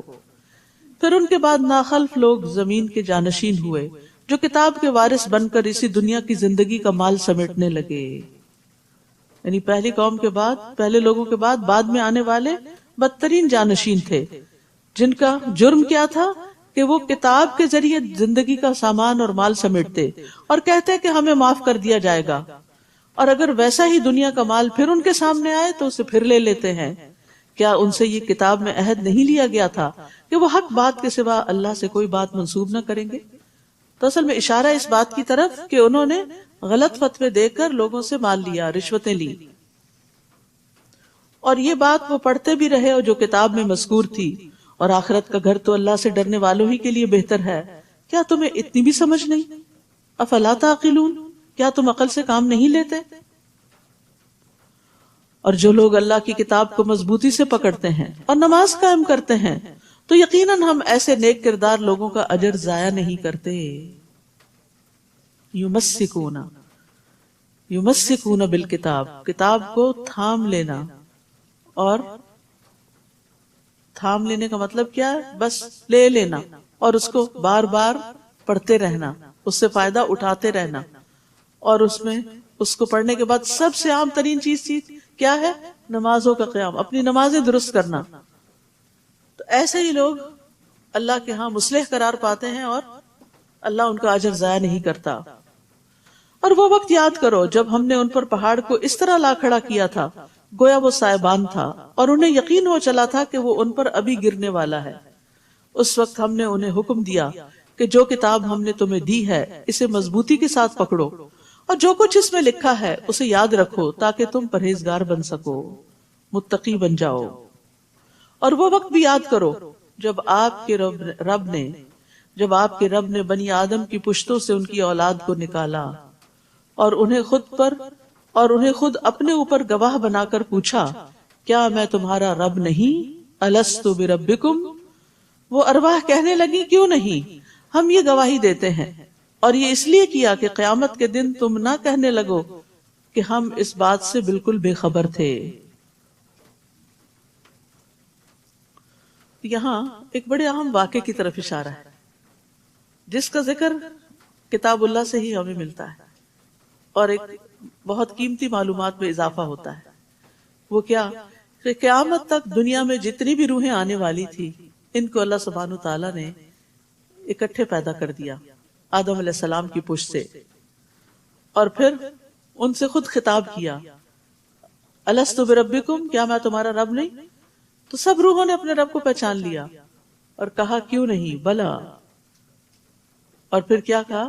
ہم یہ گواہی دیتے ہیں کہ آپ ہمارے رب ہیں.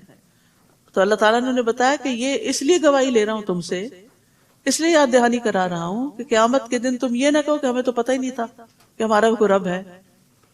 اور یاد رکھیے کہ اس بات کو انسان کے اندر اس کے لاشعور میں ڈال دیا گیا ہے. اسی لیے جن کا شعور کچھ بھی کام کرتا ہے جب وہ حق کو دیکھتے تو اپنے رب کو پہچان جاتے، انہیں رب کو پہچاننے میں دیر نہیں لگتی.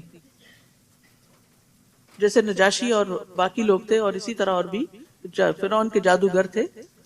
تو اللہ سبحانہ تعالیٰ نے ہر انسان کی فطرت میں خیر رکھ دی ہے. اب آپ سوچتے کہ بھئی یاد کیوں نہیں آتا، وہ کون سا دن تھا، ہم کہاں کھڑے تھے؟ تو وہ ہمارے حافظے میں نہیں ہے. اس کے اثرات ہیں لیکن وہ حافظے میں نہیں. کیوں؟ اگر وہ ہمیں یاد ہو تو پھر تو ہمارا امتحان ہی ختم ہو جائے.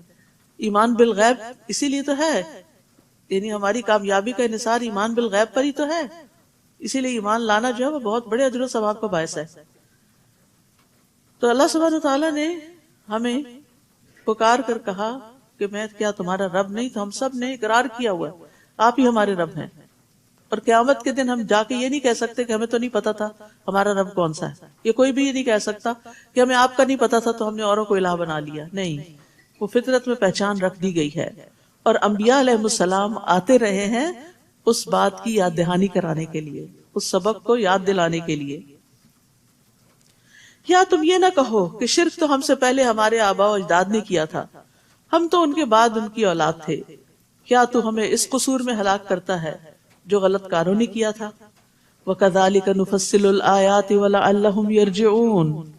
ہم اپنی آیات اسی طرح تفصیل سے بیان کرتے ہیں اور اس لیے کرتے ہیں کہ لوگ راہ راست کی طرف لوٹیں.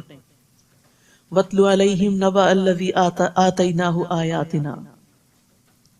وَاتْلُ عَلَيْهِمْ نَبَأَ الَّذِي آتَيْنَاهُ آيَاتِنَا.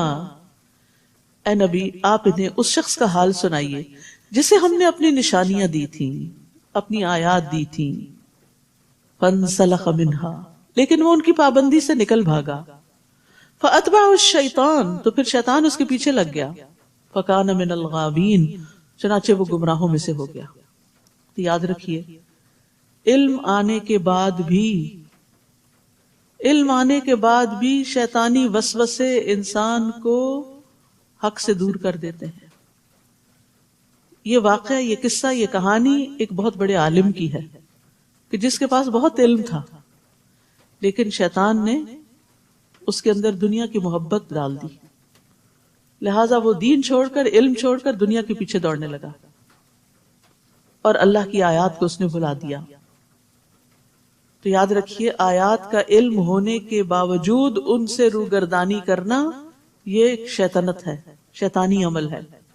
پتہ بھی ہے پھر بھی نہیں عمل کر رہے ان پر کیونکہ شیطان پیچھے پڑا ہوا ہے.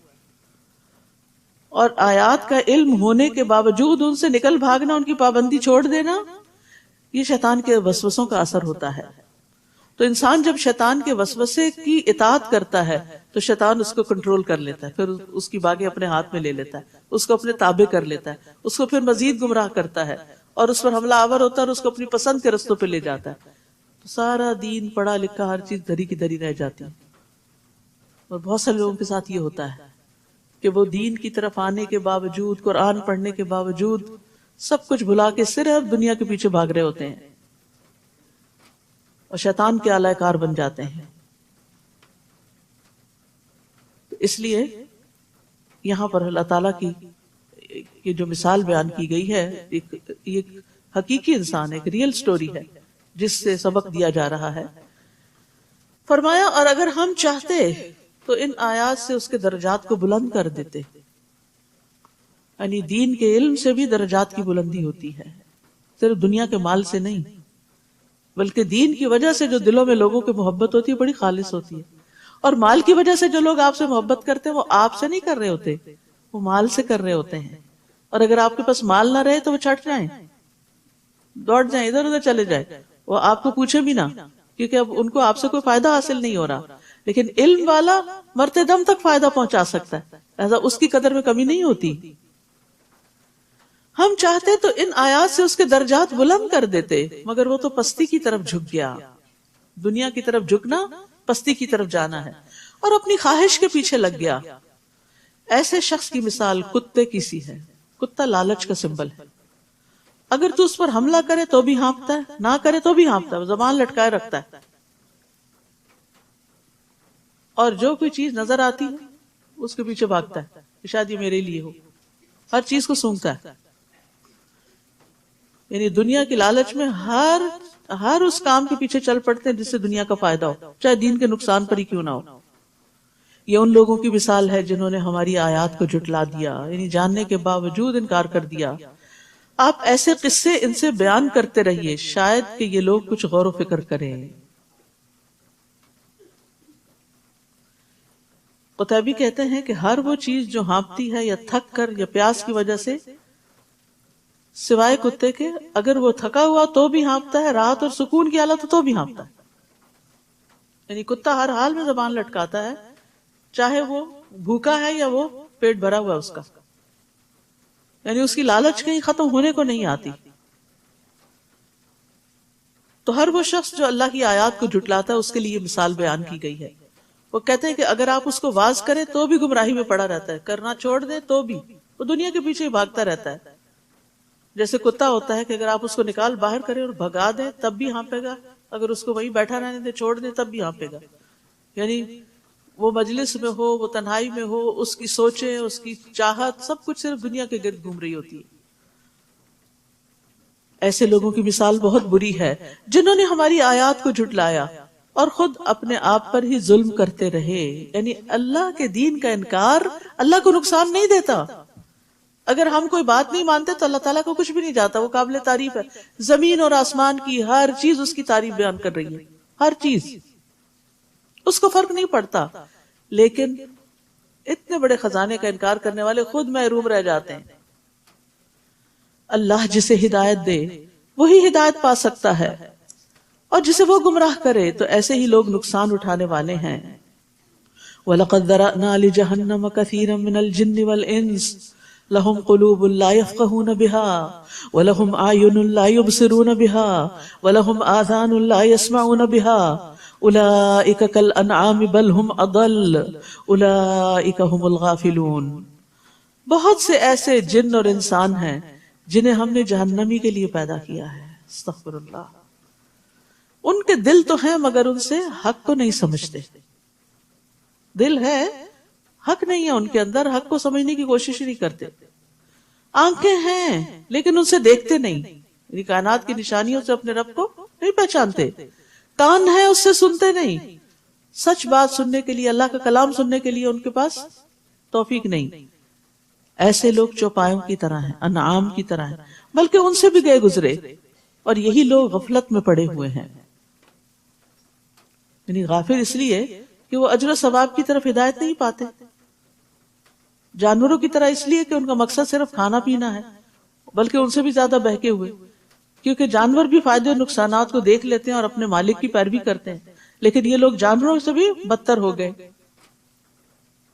تو یہاں پر دراصل ان لوگوں کو سکولڈ کیا جا رہا ہے کہ جو عقل، سمجھ، آنکھیں، کان، نگاہیں رکھتے ہوئے حق کو نہیں پا سکتے، ان کو حق کے لیے استعمال نہیں کرتے. ان سب آرگنز کو یا ان سب صلاحیتوں کو خواہشات کی پیروی کے لیے تابع کر رکھا ہے.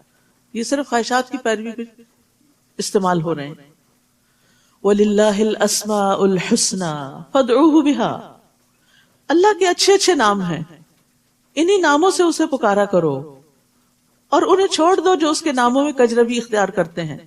جو کچھ وہ کرتے ہیں جلد ہی انہیں اس کا بدلہ مل جائے گا. اللہ نے اپنے ناموں کو اچھا نام کہا ہے کیونکہ یہ سننے میں بھی اچھے. جب آپ اللہ کے نام اکٹھے سنتے ہیں تو دل کو بہت اچھے لگتے ہیں، دلوں کو بھی اچھے لگتے ہیں، اور پھر بولنے میں بھی اچھے لگتے ہیں. معنی بھی بہت اچھا ہے اور اس کے فائدے بھی بہت اچھے ہیں اس کے ساتھ اس کو پکارنے کے. تو مانگی جانے والی چیز کی مناسبت سے اللہ کو پکارنا چاہیے، یعنی اللہ کے اس نام کا ذکر کر کے اس سے وہ چیز مانگنی چاہیے جو آپ کی ضرورت ہے. جیسے آپ کہیں اے رحیم تو رحم فرما، اے فیصلہ کرنے والے تو میرے لیے فیصلہ کر دے، اے رحمان تو مجھ پر رحمت فرما. یعنی اللہ کے اے رازق، اے رزاق تو مجھے رزق وافر عطا فرما. اگر کوئی چیز یعنی کہ کوئی رستے بند ہو گئے ہوں، یا فتاح میرے لیے خیر کے رستے کھول دے. یعنی اس نام اور کام کی مناسبت سے اگر اللہ کے نام لے کے پکارے تو انشاءاللہ دعائیں قبول ہوں گی. رسول اللہ صلی اللہ علیہ وسلم نے فرمایا اللہ کے 99 نیمز ہیں، یعنی 1 کم 100. جو شخص ان سب کو محفوظ رکھے گا وہ جنت میں جائے گا. احصاها کا لفظ آیا ہے، جو ان کو شمار کرے گا، یعنی جو ان کو اچھے طریقے سے پڑھے گا اور ادا کرنے کی قدرت رکھے گا. اور اس کے ساتھ ساتھ اللہ کی حدود کی حفاظت کرے گا، ان کے معنی کو سمجھے گا، ان پر ایمان لے آئے گا، تو اس کے لیے یہ جنت میں جانے کا ذریعہ ہے۔ اور جو لوگ اللہ کے ناموں میں الحاد کریں، اللہ سبحانہ تعالیٰ کے ناموں کو یعنی چھوڑ کر خود ساختہ، یعنی اللہ سبحانہ تعالیٰ کے وہ نام جو قرآن و سنت میں ہیں ان کو چھوڑ کر خود ساختہ نام بنا لیں، تو یہ الحاد ہوتا ہے۔ تو جو لوگ الحاد کرتے ہیں ان کی سزا بھی بتائی گئی کہ آپ فرمایا آپ ان کو چھوڑ دیں، ان کے پیچھے نہ چلے، اور پھر عنقریب وہ اپنے کیے کا بدلہ پائیں گے۔ اور ہماری مخلوق میں سے ایک گروہ ایسا بھی ہے جو حق کی طرف رہنمائی کرتے ہیں اور اسی کے مطابق انصاف کرتے ہیں، اللہ نے ان کی تعریف فرمائی ہے۔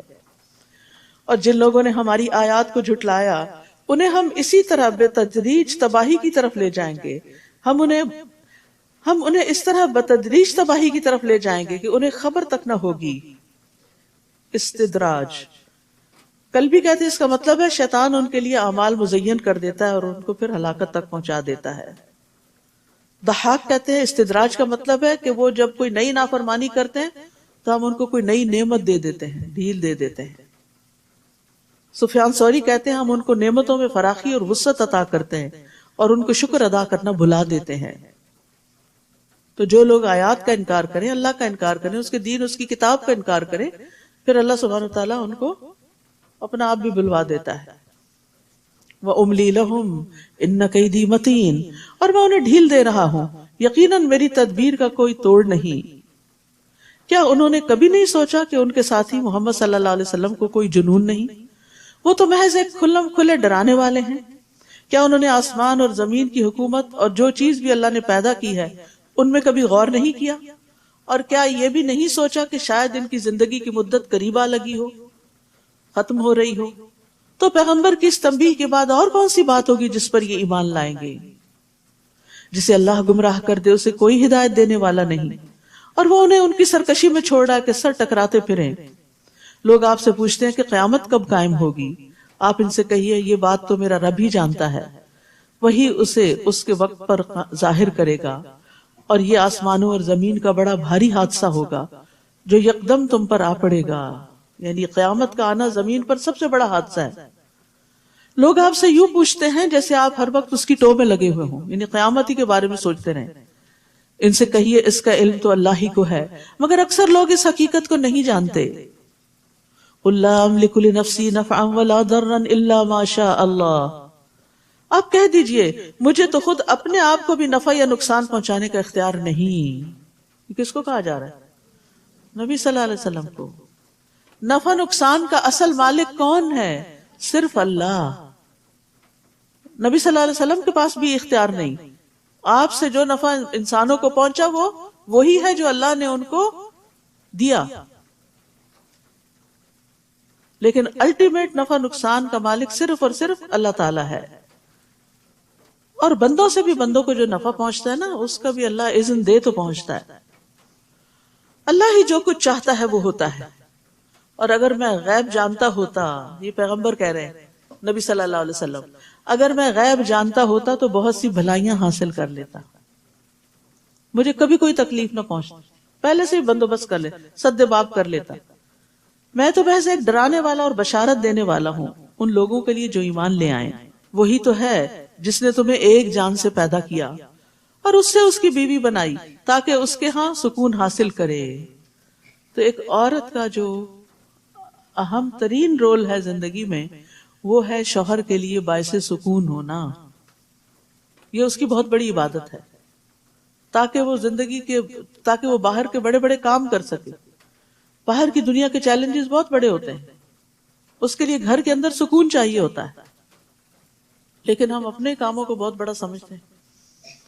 اس کا یہ مطلب نہیں کہ بیوی کو سکون نہیں چاہیے اور اس کو سکون نہیں حاصل کرنا چاہیے، اس کی طلب نہیں ہونی چاہیے، نہیں، یہ تو دو طرفہ ہی ہوتا ہے، لیکن بیوی کا رول اس میں زیادہ ہے۔ گھر کو پرسکون کرنے میں بیوی کا رول کہیں زیادہ ہے مرد سے۔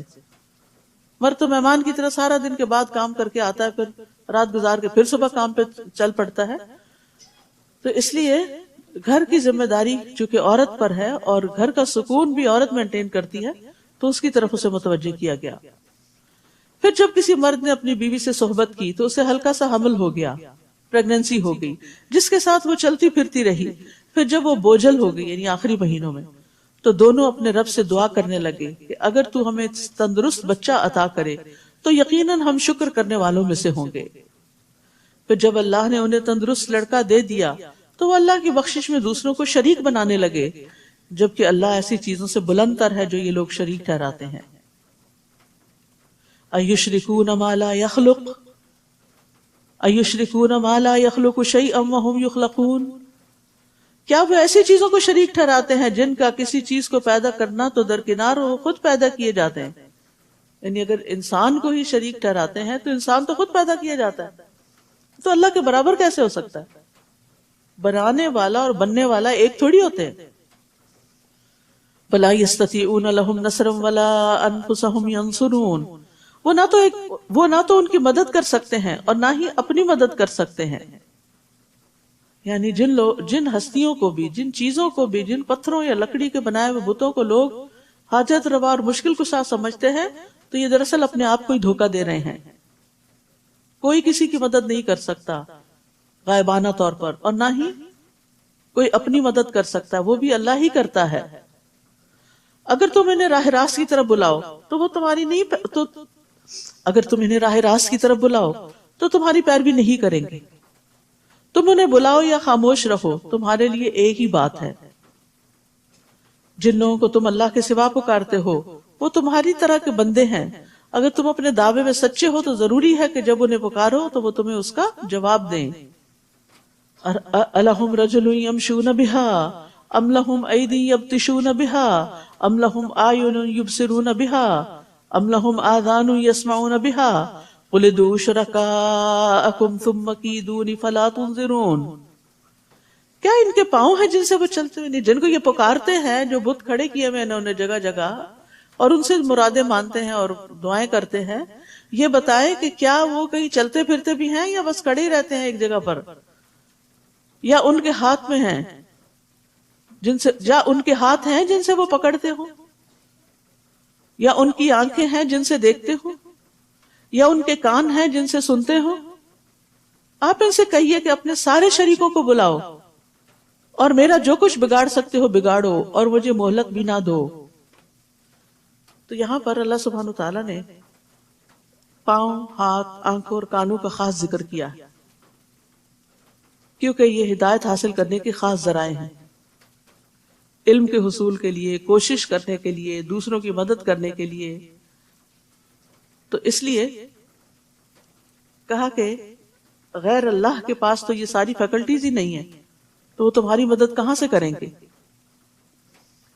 ان ولی اللہ الذی نزل الکتاب وہو یتولی الصالحین، میرا تو سرپرست وہ اللہ ہے جس نے یہ کتاب نازل کی اور وہی نیک آدمیوں کی سرپرستی فرماتا ہے. اگر آپ چاہتے ہیں کہ اللہ آپ کا سرپرست ہو جائے، آپ کے سارے کاموں کو سنوار دے، تو اللہ سے دوستی کریں، اللہ کے قریب کرنے والے اعمال اختیار کریں. اور یہاں وعدہ کیا جا رہا ہے وَهُوَ يَتَوَلَّى الصَّالِحِينَ،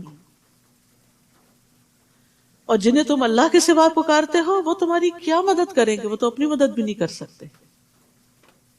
تو یہ اللہ کی دی ہوئی رہنمائی ہے نا کہ کہاں سے مدد ملے گی اور کہاں سے نہیں ملے گی.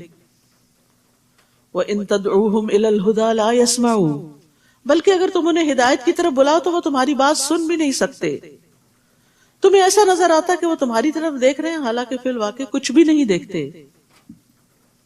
خُذِ الْعَفْوَ وَأْمُرْ بِالْعُرْفِ وَأَعْرِضْ عَنِ الْجَاهِلِينَ، اے نبی صلی اللہ علیہ وسلم درگزر کرنے کا رویہ اختیار کیجئے، معروف کاموں کا حکم دیجئے اور جاہلوں سے کنارہ کشی اختیار کیجئے. تو ہمارے دین نے ہمیں کیا سکھایا کہ ہم جاہلوں سے اعراض برتا کریں. اب یہاں اس کا تعلق خذ العفو وامر بالعرف سے کیوں ہے؟ کیونکہ جب انسان نیکی کا کام کرنے جاتا ہے، کسی کو برائی سے روکتا ہے، کوئی نیکی تعلیم دیتا ہے، تو پھر کیا ہوتا ہے؟ لوگ اس سے الجھ پڑتے ہیں، کیونکہ وہ سمجھتے نہیں ہوتا کہ آپ کا کاز کیا، آپ کیا چاہتے ہیں. اور آپ میں سے بہت سے لوگوں کو اس کا اتفاق ہوا ہوگا کہ گھر پہ بات کی کوئی اچھی، یا کسی گیدرنگ میں کی، یا کسی خاص طور پر کسی موقع پہ کی، تو کوئی نہ کوئی پیچھے پڑ گیا. اپنے گھر کو دیکھو، اپنے آپ کو دیکھو، ابھی ہم کہاں اس قابل ہوئے، وغیرہ وغیرہ. تو یہاں پر پہلے فرما دیا خذ العفو، جو بھی کوئی کہے گا اس کو معاف کرتے جانا، پیچھے نہیں پڑنا اس کے، اور نیکی کا کام بتاتے رہیں. وَأْمُرْ بِالْعُرْفِ، اور تیسری چیز وَأَعْرِضْ عَنِ الْجَاهِلِينَ، جاہلوں سے اعراض برتے. یہ نا جب عمر رضی اللہ عنہ کے پاس گئے تو کہنے لگے اے خطاب کے بیٹے، بس اللہ کی قسم نہ تو تم انصاف کرتے ہو، نہ ہمارے ساتھ کچھ سخاوت سے پیش آتے ہو، ہمیں کچھ دیتے بھی نہیں. تو عمر رضی اللہ عنہ یہ سن کر غصے ہوئے اور قریب تھا کہ اسے مارے. اس وقت حر نے ان سے کہا اے امیر المومنین، اللہ تعالیٰ نے اپنے نبی سے فرمایا ہے خذ العفو وأمر بالعرف وأعرض عن الجاہلین، بے شک یہ بھی جاہلوں میں سے ہے.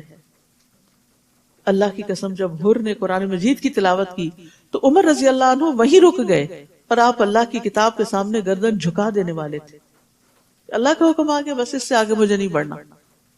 وَإِمَّا يَنزَغَنَّكَ مِنَ الشَّيْطَانِ نَزْغٌ فَاسْتَعِذْ بِاللَّهِ إِنَّهُ سَمِيعٌ عَلِيمٌ، اور اگر کبھی شیطان آپ کو اکسائے تو اللہ سے پناہ مانگیے، وہ سب کچھ سننے اور جاننے والا ہے. یعنی حق کے بارے میں اگر کوئی وسوسہ پیدا ہو جائے دل میں، تو میرے خیال ہے سب کو ہی کوئی نہ کوئی ایسا ایکسپیرینس ہوا ہوگا کہ اللہ تعالیٰ کے بارے میں، دین کے کسی حکم کے بارے میں، نبی صلی اللہ علیہ وسلم کے بارے میں شیطان نے کوئی نہ کوئی نیگیٹیوٹی ڈالی، تو اس وجہ سے پھر کیا کرو اس کا مقابلہ کرنے کے لیے؟ شک میں نہ رہو، نافرمانی نہ کرو، غصے میں نہ رہو، اریٹیٹڈ مت ہو. جب یہ چیزیں ظاہر ہوں تو شیطان کے شر سے پناہ مانگو، شیطان کے شر سے پناہ مانگو، شیطانی نزغ سے، کہ یا اللہ یہ میرا خیال نہیں، یہ میں نہیں ایسے سوچتا، تجھے پتا ہے کہ یہ اچانک ہی میرے دل میں یہ بات ڈال دی گئی ہے، میں تیری طرف رجوع کرتا ہوں. یاد رکھیے کہ ایاک نستعین میں وسوسوں سے بچنے کی دعائیں بھی موجود ہیں، اور پڑھیے بہت فائدہ دیتی ہیں. کچھ لوگ اپنے آپ سے تنگ آ جاتے ہیں وسوسوں کی وجہ سے کہ ہم کریں تو کریں کیا. بہترین علاج ہے وہ وسوسوں کا، قرآنی آیات ہیں اس میں، مختصر سا ہے. ان الذين اتقوا اذا مسهم طائف من الشيطان تذكروا فاذا هم مبصرون، بلا شبہ جو لوگ اللہ سے ڈرتے ہیں، تقوی اختیار کرتے ہیں، جب کوئی شیطانی وسوسہ چھو بھی جاتا ہے تو چونک پڑتے ہیں اور فوراً صحیح صورتحال دیکھنے لگتے ہیں. یعنی ایمان والے وسوسے کو بھانپ جاتے ہیں، غور و فکر کرتے ہوئے اپنی غلطیوں کے مواقع کو دیکھ لیتے ہیں، لغزش کھا جائے تو فوراً توبہ کرتے ہیں، ہر شر سے بچنے کا ذریعہ اختیار کرتے ہیں، یعنی ذکر زیادہ کرتے ہیں. تو ذکر جو ہے یہ شیطانی حملوں سے بچاؤ کا مضبوط قلعہ ہے. یحییٰ علیہ السلام نے بیت المقدس میں بنی اسرائیل کو جمع کیا. جب مسجد بھر گئی تو وہ ایک ٹیلے پہ بیٹھ گئے، پھر اللہ کی حمد و ثنا کی اور فرمایا میں تمہیں کثرت کے ساتھ اللہ عز و جل کا ذکر کرنے کا حکم دیتا ہوں، کیونکہ اس کی مثال اس شخص کی سی ہے جس کا بہت تیزی سے دشمن پیچھا کر رہا ہو اور وہ ایک مضبوط قلعے میں گھس کر پناہ مانگے. اس طرح بندہ بھی جب تک اللہ کے ذکر میں مصروف رہتا ہے تو شیطان کے حملوں سے مضبوط محفوظ قلعے میں بند ہوتا ہے. تو اس سے کیا پتہ چلتا ہے کہ وسوسوں کی کثرت ہو. بہت سے لوگ یہ ذکر اپنا کرتے ہیں، تقریب بتاتے ہیں، تو وسوسوں کی اگر کثرت ہونے لگے یا زیادہ ستانے لگے تو پھر ذکر بڑھا دیں. یس، مخصوص ذکر بھی اور عام ذکر بھی.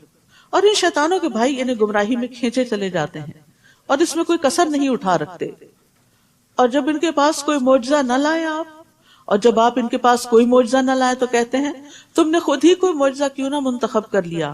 آپ ان سے کہیے میں تو صرف اس چیز کی پیروی کرتا ہوں جو میرے رب کی طرف سے مجھ پر وحی کی جاتی ہے. یہ تمہارے رب کی طرف سے بصیرت افروز دلائل ہیں اور ہدایت اور رحمت ہے ان لوگوں کے لیے جو ایمان لاتے ہیں. وَإِذَا قُرِئَ الْقُرْآنُ فَاسْتَمِعُوا لَهُ وَأَنصِتُوا لَعَلَّكُمْ تُرْحَمُونَ، اور جب قرآن پڑھا جائے تو اسے غور سے سنو اور خاموش رہو شاید کہ تم پر رحم کیا جائے. تو جو لوگ چاہتے ہیں کہ اللہ کی رحمت آئے ہم پر، وہ پوری توجہ سے قرآن مجید سنا کریں. اور یہاں پر دو باتیں فرمائی گئی، فَاسْتَمِعُوا وَأَنصِتُوا. تو پہلا درجہ کیا ہے کہ انسان بات چیت چھوڑ دے، فون اٹینڈ کرنا چھوڑ دے اور اس طرح کے اور چیزوں سے قطع تعلق ہو جائے. اور صرف اتنا ہی کافی نہیں، اپنے ذہن کو بھی بھٹکنے سے بچائے خود بھی خاموش رہے اور پوری توجہ سے دل و جان کو حاضر کر کے اللہ کے کلام کو سمجھنے کی فکر کرے. تو قرآن سنتے وقت کان لگا دینے چاہیے، شور و غل سے بچنا چاہیے، پاس بہت زور زور سے باتیں نہیں کرنی چاہیے. ابن عثیمین کہتے ہیں جب کسی انسان کے پاس قرآن پڑھا جا رہا ہو تو اس کے لیے جائز نہیں کہ وہ غافل اور بے خبر ہو، یعنی اس کو سمجھ بھی ہو کہ کیا بات ہو رہی ہے، یا کسی اور سے گفتگو کر رہا ہو، بلکہ اسے چاہیے کہ وہ کان لگا کر اور چپ ہو کر سنے تاکہ اسے اللہ کی رحمت حاصل ہو. وَاذْكُرْ رَبَّكَ فِي نَفْسِكَ تَضَرُّعًا وَخِيفَةً وَدُونَ الْجَهْرِ مِنَ الْقَوْلِ بِالْغُدُوِّ وَالْآصَالِ وَلَا تَكُن مِّنَ الْغَافِلِينَ. اور اے نبی اپنے رب کو صبح و شام دل ہی دل میں عاجزی، خوف کے ساتھ اور زبان سے بھی ہلکی آواز سے یاد کیجیے، اور ان لوگوں میں سے نہ ہو جائیے جو غفلت میں پڑے ہوئے ہیں. یہاں 2-3 چیزیں بڑی اہم ہیں. نمبر 1، صبح اور شام رب کا ذکر کرنا. تو یہ جو مسنون اذکار ہیں جو نبی صلی اللہ علیہ وسلم سے ثابت ہیں، صبح و شام کی دعائیں وہ لازم پکڑ لیں، اس میں حفاظت کی دعائیں بھی ہیں. پھر دوسری بات یہ کہ صبح بھی دعائیں مانگنی چاہیے اور شام کو بھی مانگنی چاہیے. تیسری بات یہ کہ دل میں عاجزی ہونی چاہیے دعا مانگتے وقت. یہ نہیں کہ دل میں کہ میرے پاس بڑی دولت ہے اور میں تو ایسا اور ایسا کر دوں گا، ایسی باتیں دل سے نکال دیں. اور پھر عاجزی کے ساتھ اور خوف کے ساتھ اور زبان سے بھی ہلکی آواز کے ساتھ اللہ کو یاد کریں، اور ان لوگوں میں سے نہ ہو جو غفلت میں پڑے ہوئے ہیں. تو دعائیں مانگتے ہوئے خشوع و خضوع بڑا ضروری ہوتا ہے. اللہ تعالیٰ اس دل کی دعا نہیں سنتا جو غافل ہو، جو مشغول ہو کسی اور چیز میں اور منہ سے کر رہا ہو دعا. تو حاضر دل سے دعا کرنی چاہیے. رسول اللہ صلی اللہ علیہ وسلم نے فرمایا اللہ سے قبولیت کے یقین کے ساتھ دعا مانگا کرو، اور جان لو کہ بے شک اللہ غافل اور لہو و لعب میں مشغول دل کی دعا قبول نہیں کرتا. اور پھر پورے یقین اور اعتماد کے ساتھ دعا کرنی چاہیے. یہ نہیں کہنا چاہیے اللہ تو اگر چاہے تو معاف کر، نہیں چاہتا تو نہیں، اللہ تو معاف ہی کر، کیونکہ معافی ہی ہماری ضرورت ہے. ان الذین عند ربک لا یستکبرون عن عبادتہ ویسبحونہ ولہ یسجدون.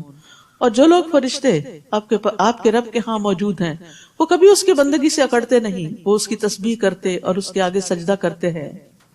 سجدہ تلاوت ہے، سجدہ تلاوت جو ہے وہ سنت ہے. نبی صلی اللہ علیہ وسلم اس کا اہتمام کرتے تھے. حضرت ابن عمر کہتے ہیں کہ نبی صلی اللہ علیہ وسلم قرآن کی قرات کرتے، بس آپ اس سورت کی قرات کرتے جس میں سجدہ ہوتا تو آپ سجدہ کرتے، ہم بھی آپ کے ساتھ سجدہ کرتے، حتیٰ کہ ہمیں سے بعض کو اپنی پیشانی رکھنے کی بھی جگہ نہ ملتی تھی تو وہ کیا کرتا، دوسرے کے اوپر یا جھک کے بس اشارے سے سجدہ کر لیتا تھا. تو اب آپ ایسا کیجئے کہ اپنی اپنی جگہوں پہ جھک جائیے. میں بھی اس طرف منہ کر کے قبلے کی طرف جھک جاتی ہوں، اگرچہ اس کے لیے قبلے کی طرف ہونا شرط نہیں. جہاں آپ بیٹھے ہیں قرآن پڑھ رہے ہیں تو آپ اس میں جھک جائیے.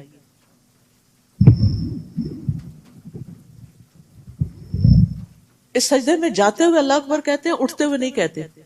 اور سجد وجہ للذی خلقہ وشق سمعہ والی دعا بھی پڑھ سکتے ہیں، ورنہ سبحان ربی یا لا الہ بھی کر سکتے ہیں 3 دفعہ، اور اس میں سلام بھی نہیں. سورۃ الانفال. سورۃ الانفال جنگ بدر کے بارے میں ہے. انفال سے مراد غنائم ہے. یہ پہلی جنگ تھی جو مسلمانوں نے فی سبیل اللہ لڑی تھی، اور اس دن کو یوم الفرقان کہا گیا کیونکہ اس دن فیصلہ ہو گیا تھا کہ اب کامیاب کون ہوگا، آئندہ کون آگے بڑھے گا. مسلمان صرف 313 تھے جبکہ دشمن 1000 کی تعداد میں تھا. مسلمانوں کے پاس 1 یا 2 گھوڑے تھے، دشمنوں کے پاس 300 گھوڑے تھے. بظاہر کوئی تناسب نظر نہیں آتا تھا، دشمن کا پلہ بہت بھاری تھا، لیکن مسلمانوں کو بہت بڑی فتح حاصل ہوئی. اور جب فتح حاصل ہوئی، مال غنیمت آیا تو آپس میں تھوڑی بہت کشمکش بھی ہوئی. نوجوان کہتے تھے کہ ہم نے آگے جا کے جنگ کی ہے تو ہمیں زیادہ حصہ ملنا چاہیے. بزرگ کہتے تھے ہم نے پیچھے سے تمہارا دفاع کیا ہے، ہمیں زیادہ ملنا چاہیے. تو ارشاد ہوا یسألونک عن الانفال قل الانفال للہ والرسول. لوگ آپ سے انفال یعنی غنائم کے بارے میں پوچھتے ہیں کہ یہ کس کا حق ہے، کیونکہ اس سے پہلے دور جاہلیت میں کوئی طریقہ نہیں تھا، جو طاقتور ہوتا تھا وہی سب کچھ لے جاتا تھا. آپ ان سے کہیے کہ یہ اللہ اور اس کے رسول کے لیے ہیں، ابھی اس کے بارے میں مت سوچو، کیونکہ انفال دنیا کا سمبل تھے نا. نہیں، تم نے اللہ کے لیے جنگ کی ہے، انفال کے لیے تو نہیں کی. بس تم لوگ اللہ سے ڈرتے رہو اور اپنے باہمی تعلقات درست رکھو، کیونکہ دنیا باہم جھگڑوں کا باعث بنتی ہے. یعنی بجائے اس کے کہ آپس میں کھینچا تانی کرو، انفال کو، غنائم کو ایک طرف رکھو اور اپنے تعلقات اچھے کرو، کیونکہ یہ باہم جڑنا مضبوطی کی علامت ہے. اور تم مضبوط ہوگے، طاقتور ہوگے تو آئندہ دشمن کا مقابلہ کر سکو گے. اور اللہ اور اس کے رسول کی اطاعت کرو اگر تم مومن ہو.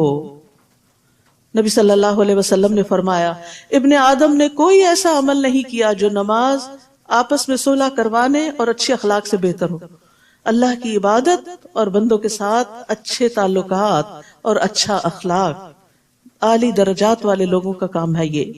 انما المؤمنون الذین اذا ذکر اللہ وجلت قلوبہم، سچے مومن تو وہ ہیں کہ جب ان کے سامنے اللہ کا ذکر کیا جائے تو ان کے دل کانپ اٹھتے ہیں، دل ہل جاتے ہیں، وہ ویسے ہی نہیں رہ جاتے. اور جب اللہ کی آیات انہیں سنائی جاتے ہیں تو ان کا ایمان بڑھ جاتا ہے اور وہ اپنے رب پر بھروسہ کرتے ہیں. ہم سب بھی اپنا جائزہ لیں کہ کیا ہمارے بھی دل کانپتے ہیں، اور کیا ہمارا بھی ایمان بڑھتا ہے، اور کیا ہمارے توکل میں اضافہ ہوتا ہے. الذین یقیمون الصلاۃ ومما رزقناہم ینفقون، جو نماز قائم کرتے ہیں اور جو کچھ مال و دولت ہم نے انہیں دے رکھا ہے اس میں سے خرچ کرتے ہیں، یہ ہوتے ہیں سچے مومن. اولئک ھم المؤمنون حقا لہم درجات عند ربہم ومغفرۃ ورزق کریم. یہی سچے مومن ہیں، ان کے لیے ان کے رب کے ہاں درجات ہیں. جتنا زیادہ ایمان ہوگا، جتنا زیادہ بہتر اخلاق ہوگا، اتنا ہی درجہ بلند ہوگا. بخشش ہے اور عزت کی روزی ہے. جیسے کہ آپ کا رب آپ کو آپ کے گھر سے یعنی جنگ بدر کے موقع پر حق کام کے لیے نکال لایا تھا، مسلمانوں کو بھی ایسا ہی نکلنا چاہیے تھا. حالانکہ مومنوں کا ایک گروہ اس بات کو پسند نہیں کرتا تھا، یعنی ان پہ یہ جنگ بڑی بھاری تھی. وہ آپ سے حق کے بارے میں جھگڑا کرتے تھے، حالانکہ حق ظاہر ہو چکا تھا. ان کا حال یہ تھا جیسے وہ موت کی طرف ہانکے جا رہے ہوں اور وہ موت کو آنکھوں سے دیکھ رہے ہوں. اور جب اللہ نے تم سے وعدہ کیا کہ دونوں گروہوں میں سے ایک تمہارا ہوگا، دوسرا گروہ کون سا تھا؟ جو ابو سفیان کی قیادت میں مال تجارت لے کر آ رہا تھا اور اسے مدینہ کے قریب سے گزرنا تھا، تو مسلمان چاہتے تو اس کو لوٹ لیتے. اور دوسری طرف سے دوسرا گروہ جو مکہ سے آ رہا تھا لڑنے کے لیے، تم چاہتے تھے کہ غیر مسلح گروہ یعنی جس کے پاس مال و دولت ہے وہ تمہارے ہاتھ لگ جائے. Easy way. جبکہ اللہ یہ چاہتا تھا کہ اپنے ارشادات سے حق کو حق کر دکھائے اور کافروں کی جڑ کاٹ دے. یعنی تمہیں دنیا کا سامان مطلوب تھا اور اللہ کو حق کی بلندی مطلوب تھی، تاکہ اللہ حق کو حق کر دکھائے اور باطل کو مٹا دے، خواہ یہ بات مجرموں کو ناگوار ہو. اور جب تم اپنے رب سے فریادیں کر رہے تھے، اور خاص طور پر نبی صلی اللہ علیہ وسلم رات بھر دعائیں کرتے رہے، خوب آہوزاری کی. حالانکہ آپ اللہ کے رسول تھے، آپ سے اللہ کی مدد کا وعدہ تھا، اس کے باوجود آپ کی عاجزی دیکھیے اور دعاؤں کی کثرت دیکھیے. تو اللہ نے تمہیں جواب میں فرمایا، میں پے در پے 1000 فرشتے تمہاری مدد کو بھیج رہا ہوں. اللہ کی مدد کب آتی ہے؟ جب انسان اللہ کی طرف رغبت کرتا ہے، عاجزی کرتا ہے، گڑ گڑاتا ہے، مدد مانگتا ہے. یہ بات اللہ نے تمہیں صرف اس لیے بتا دی کہ تم خوش ہو جاؤ کہ تم تنہا نہیں، صرف 313 نہیں، 1000 فرشتے بھی آ رہے ہیں، اور تمہارے دل مطمئن ہو جائیں. ورنہ مدد تو جب بھی ہو اللہ ہی کی طرف سے ہوتی ہے. یہ قانون بتا دیا گیا، وَمَن نَّصْرُ إِلَّا مِنْ عِنْدِ اللَّهِ، مدد ہمیشہ اللہ ہی کی طرف سے آتی ہے. یقیناً اللہ بڑا زبردست اور حکمت والا ہے. اور وہ وقت یاد کرو جب اللہ نے اپنی طرف سے تمہارا خوف دور کرنے کے لیے تم پر غنودگی طاری کر دی اور آسمان سے تم پر بارش برسا دی تاکہ تمہیں پاک کر دے، اور شیطان کی ڈالی ہوئی نجاست تم سے دور کر دے، یعنی اس کے وسوسے اور خوف دلانا، اور تمہارے دلوں کو مضبوط کر دے اور تمہارے قدم جما دے. جب آپ کا رب فرشتوں کو حکم دے رہا تھا کہ میں تمہارے ساتھ ہوں، لہٰذا مسلمانوں کے قدم جمائے رکھو، ان کو حوصلہ بڑھائے رکھو. میں بھی کافروں کے دل میں روب ڈال دوں گا، پس تم ان کی گردنوں اور جوڑ پر ضربیں لگاؤ.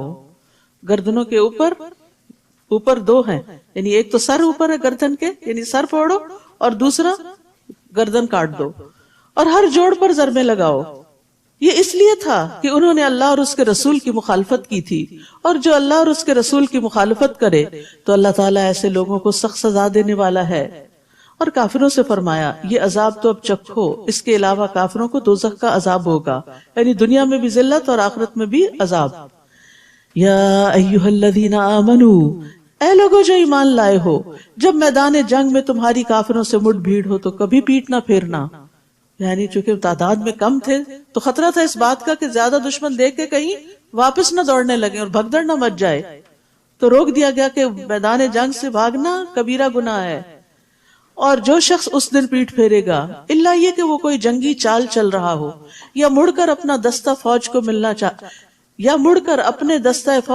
چاہتا ہو، تو ایسا آدمی اللہ کے غضب میں آ گیا۔ یعنی ان وجوہات کی بنا پر اگر کوئی پیٹ پھیر کے جاتا ہے، اس کا ٹھکانہ دوزخ ہوگا اور وہ بہت بری پلٹنے کی جگہ ہے۔ استغفر اللہ، یعنی اللہ کے راہ میں نکلے ہیں، ایمان والے ہیں، صحابہ کرام ہیں، لیکن اگر تم بھی میدان جنگ سے بھاگے تو پھر یہ انجام ہے آگے۔ تو اس لیے انسان کو نیکی کے راستے پہ چلتے ہوئے استقامت اختیار کرنی چاہیے، مشکلات سے گھبرانا نہیں چاہیے، ورنہ بعض اوقات ایک شخص پیچھے ہٹتا ہے تو دوسرا اس کو دیکھ کے اور تیسرا اس کو دیکھ کے، اور بہت سے لوگوں کے دین سے پھرنے کا سبب بن جاتا ہے۔ میدان بدر میں کافروں نے تمہیں قتل نہیں کیا تھا، بلکہ میدان بدر میں کافروں کو تم نے قتل نہیں کیا تھا، فلم تقتلوہم ولکن اللہ قتلہم، بلکہ اللہ نے انہیں مارا تھا۔ اور جب آپ نے کافروں کی طرف ریت کی مٹھی پھینکی تھی تو وہ آپ نے نہیں بلکہ اللہ نے پھینکی تھی، اور یہ اس لیے تھا کہ اللہ تعالیٰ اپنی طرف سے مومنوں کو ایک اچھی آزمائش سے گزار دے۔ اللہ تعالیٰ یقیناً سب کچھ سننے اور جاننے والا ہے، یعنی امتحان میں بھی ڈالا اور مدد بھی ساتھ کی تاکہ امتحان میں کامیاب بھی ہو جائیں۔ کس قدر مہربان رب ہے۔ ذالکم وان اللہ موہن کید الکافرین، یہ معاملہ تو تمہارے ساتھ ہوا اور اللہ تعالیٰ یقیناً کافروں کی تدبیر کو کمزور کرنے والا ہے۔ مکہ والو، اگر تم فیصلہ ہی چاہتے تھے تو وہ اب تمہارے پاس آ چکا، کیونکہ بدر کے دن صبح انہوں نے دعا کی تھی کہ یا اللہ جو گروہ حق پر ہے وہ کامیاب ہو جائے اور دوسرا ناکام ہو، تو تم نے خود ہی فیصلہ مانگا تھا، اب تمہاری ناکامی کی صورت میں فیصلہ تمہارے سامنے آ گیا، تو وہ اب تمہارے پاس آ چکا، اب اگر تم باز آ جاؤ۔ اب بھی نصیحت کی جا رہی ہے، مخالفت سے، پیغمبر صلی اللہ علیہ وسلم کی مخالفت سے باز آ جاؤ، انکار سے باز آ جاؤ، تو یہ تمہارے حق میں بہتر ہے، اور اگر پھر پہلے سے کام کرو گے تو ہم بھی ایسا ہی کریں گے۔ اگر پھر تم مسلمانوں کے خلاف لڑنے کے لیے چلے تو پھر تمہارے ساتھ یہی سلوک ہوگا اور تمہاری جمعیت تمہارے کچھ کام نہ آ سکے گی، خواہ وہ کتنی ہی زیادہ ہو، اور اللہ تو یقیناً ایمان والوں کے ساتھ ہے۔ اے ایمان والو، اللہ اور اس کے رسول کی اطاعت کرو اور حکم سن لینے کے بعد اس سے سرتابی نہ کرو، اور ان لوگوں کی طرح نہ ہو جانا جو کہتے تو ہیں کہ ہم نے سن لیا مگر وہ سنتے نہیں۔ ایمان والوں کو اللہ کی اطاعت، اس کے رسول کی اطاعت کے بعد اس سے منہ نہیں موڑنا چاہیے، اور جو وہ کہے اسے غور سے سننا چاہیے، اور ان لوگوں کی طرح نہیں ہونا چاہیے جو کہتے ہیں ہم نے سنا لیکن دل سے نہیں سنتے۔ اصل میں سننے والا کون ہوتا ہے؟ جو مان لیتا ہے بات کو سن کر۔ یقیناً اللہ کے ہاں بدترین قسم کے جانور وہ بہرے گنگے لوگ ہیں جو عقل سے کچھ کام نہیں لیتے، یعنی ایسے لوگوں کو جو عقل استعمال نہیں کرتے، غور و فکر نہیں کرتے، بات سمجھتے نہیں، وہ جانوروں سے بھی بدتر ہیں۔ اگر اللہ ایسے لوگوں میں کچھ بھی بھلائی دیکھتا تو انہیں سننے کی توفیق بخش دیتا، اور اگر وہ انہیں یہ توفیق دے بھی دیتا تو بھی بے رخی کے ساتھ پیٹ پھیر جاتے۔ تو یہ اللہ کا طریقہ ہے کہ وہ زبردستی نہیں سنواتا کسی کو، اسی کے دل میں اتارتا ہے جو واقعی سننے کے لیے آتا ہے اور سننا چاہتا ہے۔ تو اللہ کا کلام سننے کے بعد انسان کا رویہ یا تو اطاعت کا ہوتا ہے یا غفلت کا ہوتا ہے۔ ضروری نہیں کہ ہر شخص اس علم پر عمل بھی کرے، تو اصل میں بھلائی اسی کے اندر ہے جو غور و فکر کرے اللہ کی آیات میں اور پھر عمل میں ڈھال لے ان کو۔ یا ایھا الذین آمنو، اے ایمان والو، اللہ اور اس کے رسول کا حکم مانو جبکہ رسول تمہیں ایسی چیز کی طرف بلائے جو تمہارے لیے زندگی بخش ہو، یعنی اللہ تعالیٰ کے احکامات زندگی دینے والے ہیں، اور یہ جان لو کہ اللہ تعالیٰ آدمی اور اس کے دل کے درمیان حائل ہو جاتا ہے، یعنی اس کو سب پتہ چل جاتا ہے جو دل سے وسوسے اٹھتے ہیں، اور اسی کے حضور تم جمع کیے جاؤ گے۔ واتقوا فتنة لا تصيبن الذين ظلموا منكم خاصة، اور اس مصیبت سے بچ جاؤ جو صرف انہی لوگوں کے لیے مخصوص نہ ہوگی جنہوں نے تم میں سے ظلم کیا ہوگا، اور جان لو کہ اللہ تعالیٰ سخت سزا دینے والا ہے۔ یعنی منکر کو روکنا چاہیے، ورنہ فتنے کے وقت فتنہ سبھی کو اپنی لپیٹ میں لے لیتا ہے، صرف ظلم کرنے والوں کو ہی نہیں بلکہ جو نہ روکے ان کو بھی۔ اور وہ وقت یاد کرو جب تم تھوڑے سے تھے، زمین میں کمزور سمجھے جاتے تھے، یعنی مکہ والے دن یاد کرو، اور تمہیں یہ خطرہ لگا رہتا تھا کہ لوگ تمہیں کہیں اچک کر نہ لے جائیں، پھر اللہ نے تمہیں جائے پناہ مہیا کی، مدینہ کی جگہ دی، اور اپنی مدد سے تمہیں مضبوط کیا، اور کھانے کو پاکیزہ چیزیں دی تاکہ تم شکر گزار بنو۔ یعنی جب اللہ نے تم پر اتنی نعمتیں کی تو تم بھی اللہ کی اطاعت میں آگے بڑھو۔ اے ایمان والو، دیدہ و دانستہ جان بوجھ کر اللہ اور رسول سے خیانت نہ کرو، اور نہ ہی تم آپس کی امانتوں میں خیانت کرو، کیونکہ لا دین لمن لا امانت لہ، اس کا کوئی دین ہی نہیں جس کے اندر امانت کا پاس نہیں۔ وَاعْلَمُوا أَنَّمَا أَمْوَالُكُمْ وَأَوْلَادُكُمْ فِتْنَةٌ وَأَنَّ اللَّهَ عِندَهُ أَجْرٌ عَظِيمٌ، اور جان لو کہ تمہارے مال اور تمہاری اولاد تمہارے لیے آزمائش ہیں، کیونکہ ان کی محبت میں گرفتار ہو کر انسان اللہ کی اطاعت سے غفلت اختیار کرتا ہے اور اللہ کے راستے میں نکلنے سے کتراتا ہے، اور اللہ کے ہاں اجر دینے کو بہت کچھ ہے۔ مال اور اولاد نعمت بھی ہیں لیکن فتنہ بھی ہیں۔ کب نعمت ہے؟ جب انسان انہیں اللہ کی اطاعت میں لگاتا ہے، اور فتنہ کب ہے؟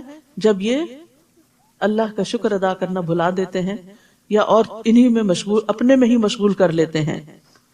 یا ایھا الذین آمنوا، اے ایمان والو، اگر تم اللہ سے ڈرتے رہے تو اللہ تمہیں قوت تمیز عطا کرے گا، فرقان پیدا کر دے گا تمہارے اندر۔ یعنی تقوی سے انسان کے اندر سمجھ بوجھ پیدا ہو جاتی ہے کہ صحیح اور غلط کیا ہے، تم سے تمہاری برائیاں دور کر دے گا اور تمہیں بخش دے گا، اور اللہ بڑا ہی فضل کرنے والا ہے۔ یعنی تقوی سے پھر انسان کے اندر اللہ کا قرب بھی پیدا ہو جاتا ہے، اور جتنا جتنا انسان اللہ کے زیادہ قریب ہوتا ہے اتنا اتنا اس کے اندر فرقان زیادہ ہوتا جاتا ہے۔ یعنی ایک وقت ہوتا ہے جب انسان کو اپنی کچھ چیزیں غلطی نہیں لگتی، پھر ایک وقت آتا ہے اللہ کے کلام کو پڑھ سن کے جب دل میں اللہ کا خوف پیدا ہوتا ہے تو انسان اپنی چھوٹی چھوٹی کوتاہیوں کو خود دیکھنے لگتا ہے، اس کی آنکھیں کھل جاتی ہیں کہ میرے اندر تو یہ بھی غلطی ہے اور میرے اندر تو یہ بھی کوتاہی ہے، اور پھر انسان ان غلطیوں اور کوتاہیوں کو اپنے اندر سے نکالنے لگتا ہے، اور جو جو گناہ دور ہوتے ہیں اللہ کا قرب بڑھتا چلا جاتا ہے۔ اور اے نبی، وہ وقت یاد کیجئے جب کافر آپ کے متعلق خفیہ تدبیریں سوچ رہے تھے مکہ میں آخری دنوں میں، کہ اب آپ کو ختم ہی کر دینا چاہتے تھے، کہ وہ آپ کو قید کر دیں یا مار ڈالیں یا جلا وطن کر دیں۔ وہ بھی تدبیریں کر رہے تھے اور اللہ بھی تدبیر کر رہا تھا، اور اللہ ہی سب سے اچھی تدبیر کرنے والا ہے۔ اور جب ان کافروں پر ہماری آیات پڑھی جاتی تھی تو کہتے تھے ہم نے یہ کلام سن لیا، اگر ہم چاہیں تو ہم بھی ایسا کلام بنا سکتے ہیں۔ یہ تو وہی پرانی داستانیں ہیں جو لوگ پہلے سناتے چلے آ رہے ہیں، جو پہلے لوگ سناتے چلے آ رہے ہیں۔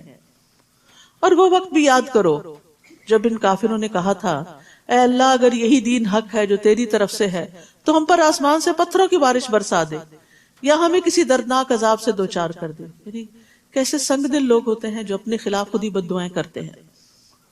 حالانکہ یہ مناسب نہ تھا کہ اللہ انہیں عذاب دے اور آپ ان میں موجود ہوں، اور نہ ہی یہ مناسب تھا کہ اللہ ایسے لوگوں کو عذاب دے جو استغفار کرتے ہوں۔ تو یاد رکھیے، استغفار عذاب سے بچانے کا سبب ہے۔ بعض سلف صالحین کہتے ہیں کہ ہمارے لیے عذاب سے دو پناہیں ہیں، عذاب سے بچنے کی دو چیزیں ہیں۔ نمبر ایک، نبی صلی اللہ علیہ وسلم کا دنیا میں موجود ہونا جب آپ تھے۔ نمبر دو، استغفار کرنا۔ جب نبی صلی اللہ علیہ وسلم وفات پا گئے تو ایک حفاظت ختم ہو گئی، اب صرف دوسری باقی ہے، اور وہ کیا ہے؟ استغفار۔ انسان استغفار کی کثرت کرتا رہے تو مصیبتوں سے بچا رہتا ہے، اور آ جائیں تو امن مل جاتا ہے، ٹل جاتی ہیں۔ نبی صلی اللہ علیہ وسلم نے فرمایا انسان جب تک اللہ عز و جل سے استغفار کرتا ہے اس وقت تک اللہ عز و جل کے عذاب سے محفوظ رہتا ہے، انشاءاللہ دنیا میں بھی اور قبر میں بھی اور حشر میں بھی۔ اور استغفار کی وجہ سے پھر گناہ لکھے بھی نہیں جاتے۔ اور اللہ ان لوگوں کو عذاب کیوں نہ دے جو دوسروں کو مسجد حرام سے روکتے ہیں حالانکہ وہ اس کے متولی نہیں. اس کے متولی تو صرف وہی ہو سکتے ہیں جو پرہیزگار ہوں، لیکن ان میں سے اکثر لوگ یہ حقیقت نہیں جانتے. بیت اللہ میں ان لوگوں کی نماز بس یہی ہوتی تھی کہ وہ سیٹیاں بجاتے اور تالیاں پیٹتے. ایک انٹرٹینمنٹ بنا لی تھی انہوں نے عبادت میں. تو لو اب بدر میں شکست یعنی عذاب کا مزہ چکھو، تو لو اب عذاب کا مزہ چکھو، یعنی یہ تمہارے اپنے بدعمالیوں کی وجہ سے یہ سب کچھ تم پر مسلط ہوا ہے، یہ اس کا بدلہ ہے جو تم حق کا انکار کر دیا کرتے تھے. ان الذین کفروا ينفقون اموالهم ليصدوا عن سبیل اللہ، یہ کافر اپنے مال اس لیے خرچ کرتے ہیں کہ لوگوں کو اللہ کی راہ سے روک دیں، اور ابھی یہ لوگ اور بھی خرچ کریں گے، پھر یہی بات ان کے لیے حسرت کا باعث بن جائے گی، پھر وہ مغلوب ہوں گے، پھر یہ کافر جہنم کی طرف گھیر لائے جائیں گے. تاکہ اللہ پاک کو ناپاک سے الگ کر دے، پھر ناپاک کو ایک دوسرے کے اوپر رکھ کر ان سب کا ڈھیر لگا دے، پھر اس ڈھیر کو جہنم میں پھینک دے. یہی لوگ ہی دراصل نقصان اٹھانے والے ہیں. اے نبی صلی اللہ علیہ وسلم ان کافروں سے کہیے اگر اب بھی وہ باز آ جائیں تو ان کے پچھلے گناہ معاف کر دیے جائیں گے. سبحان اللہ، ساری مخالفتیں اور نبی صلی اللہ علیہ وسلم اور صحابہ کو دی جانے والی اذیتیں اور پھر جنگ مسلط کرنا، یہ سب معاف ہو جائے گا اگر تم اب بھی ایمان لے آؤ. اور اگر پہلے سے کام ہی کرتے رہے تو گزشتہ قوموں میں جو سنت الہی جاری رہی وہی ان کا حال بھی ہوگا. وَقَاتِلُوهُمْ حَتَّى لَا تَكُونَ فِتْنَةٌ، اور ایسے لوگوں سے جنگ کرو تاکہ فتنہ باقی نہ رہے. یعنی نبی صلی اللہ علیہ وسلم جو کفار قریش کے خلاف جنگ کر رہے تھے تو اس کا اصل مقصد کیا تھا کہ فتنہ ختم ہو جائے اور دین پورے کا پورا اللہ کے لیے ہو جائے. اور اب اگر یہ باز آ جائیں تو جو کچھ یہ کریں گے اللہ اسے خوب دیکھ رہا ہے. وَإِن تَوَلَّوْا فَاعْلَمُوا أَنَّ اللَّهَ مَوْلَاكُمْ نِعْمَ الْمَوْلَى وَنِعْمَ النَّصِيرُ، اور اگر وہ نہ مانے تو جان لو کہ اللہ تمہارا سرپرست ہے جو بہت اچھا سرپرست ہے، بہت اچھا مددگار ہے. یعنی انہیں دعوت دی جا رہی ہے کہ باز آ جاؤ، اور اگر باز نہیں آئے تو پھر مومنوں کا مولا تو اللہ ہے مگر تمہاری شامت آ جائے گی. تو اللہ سبحانہ وتعالی ہمیں ہمیشہ اپنے عذاب سے محفوظ رکھے اور ہمارا مولا رہے. ربنا تقبل منا انك انت السميع العليم وتب علينا انك انت التواب الرحيم.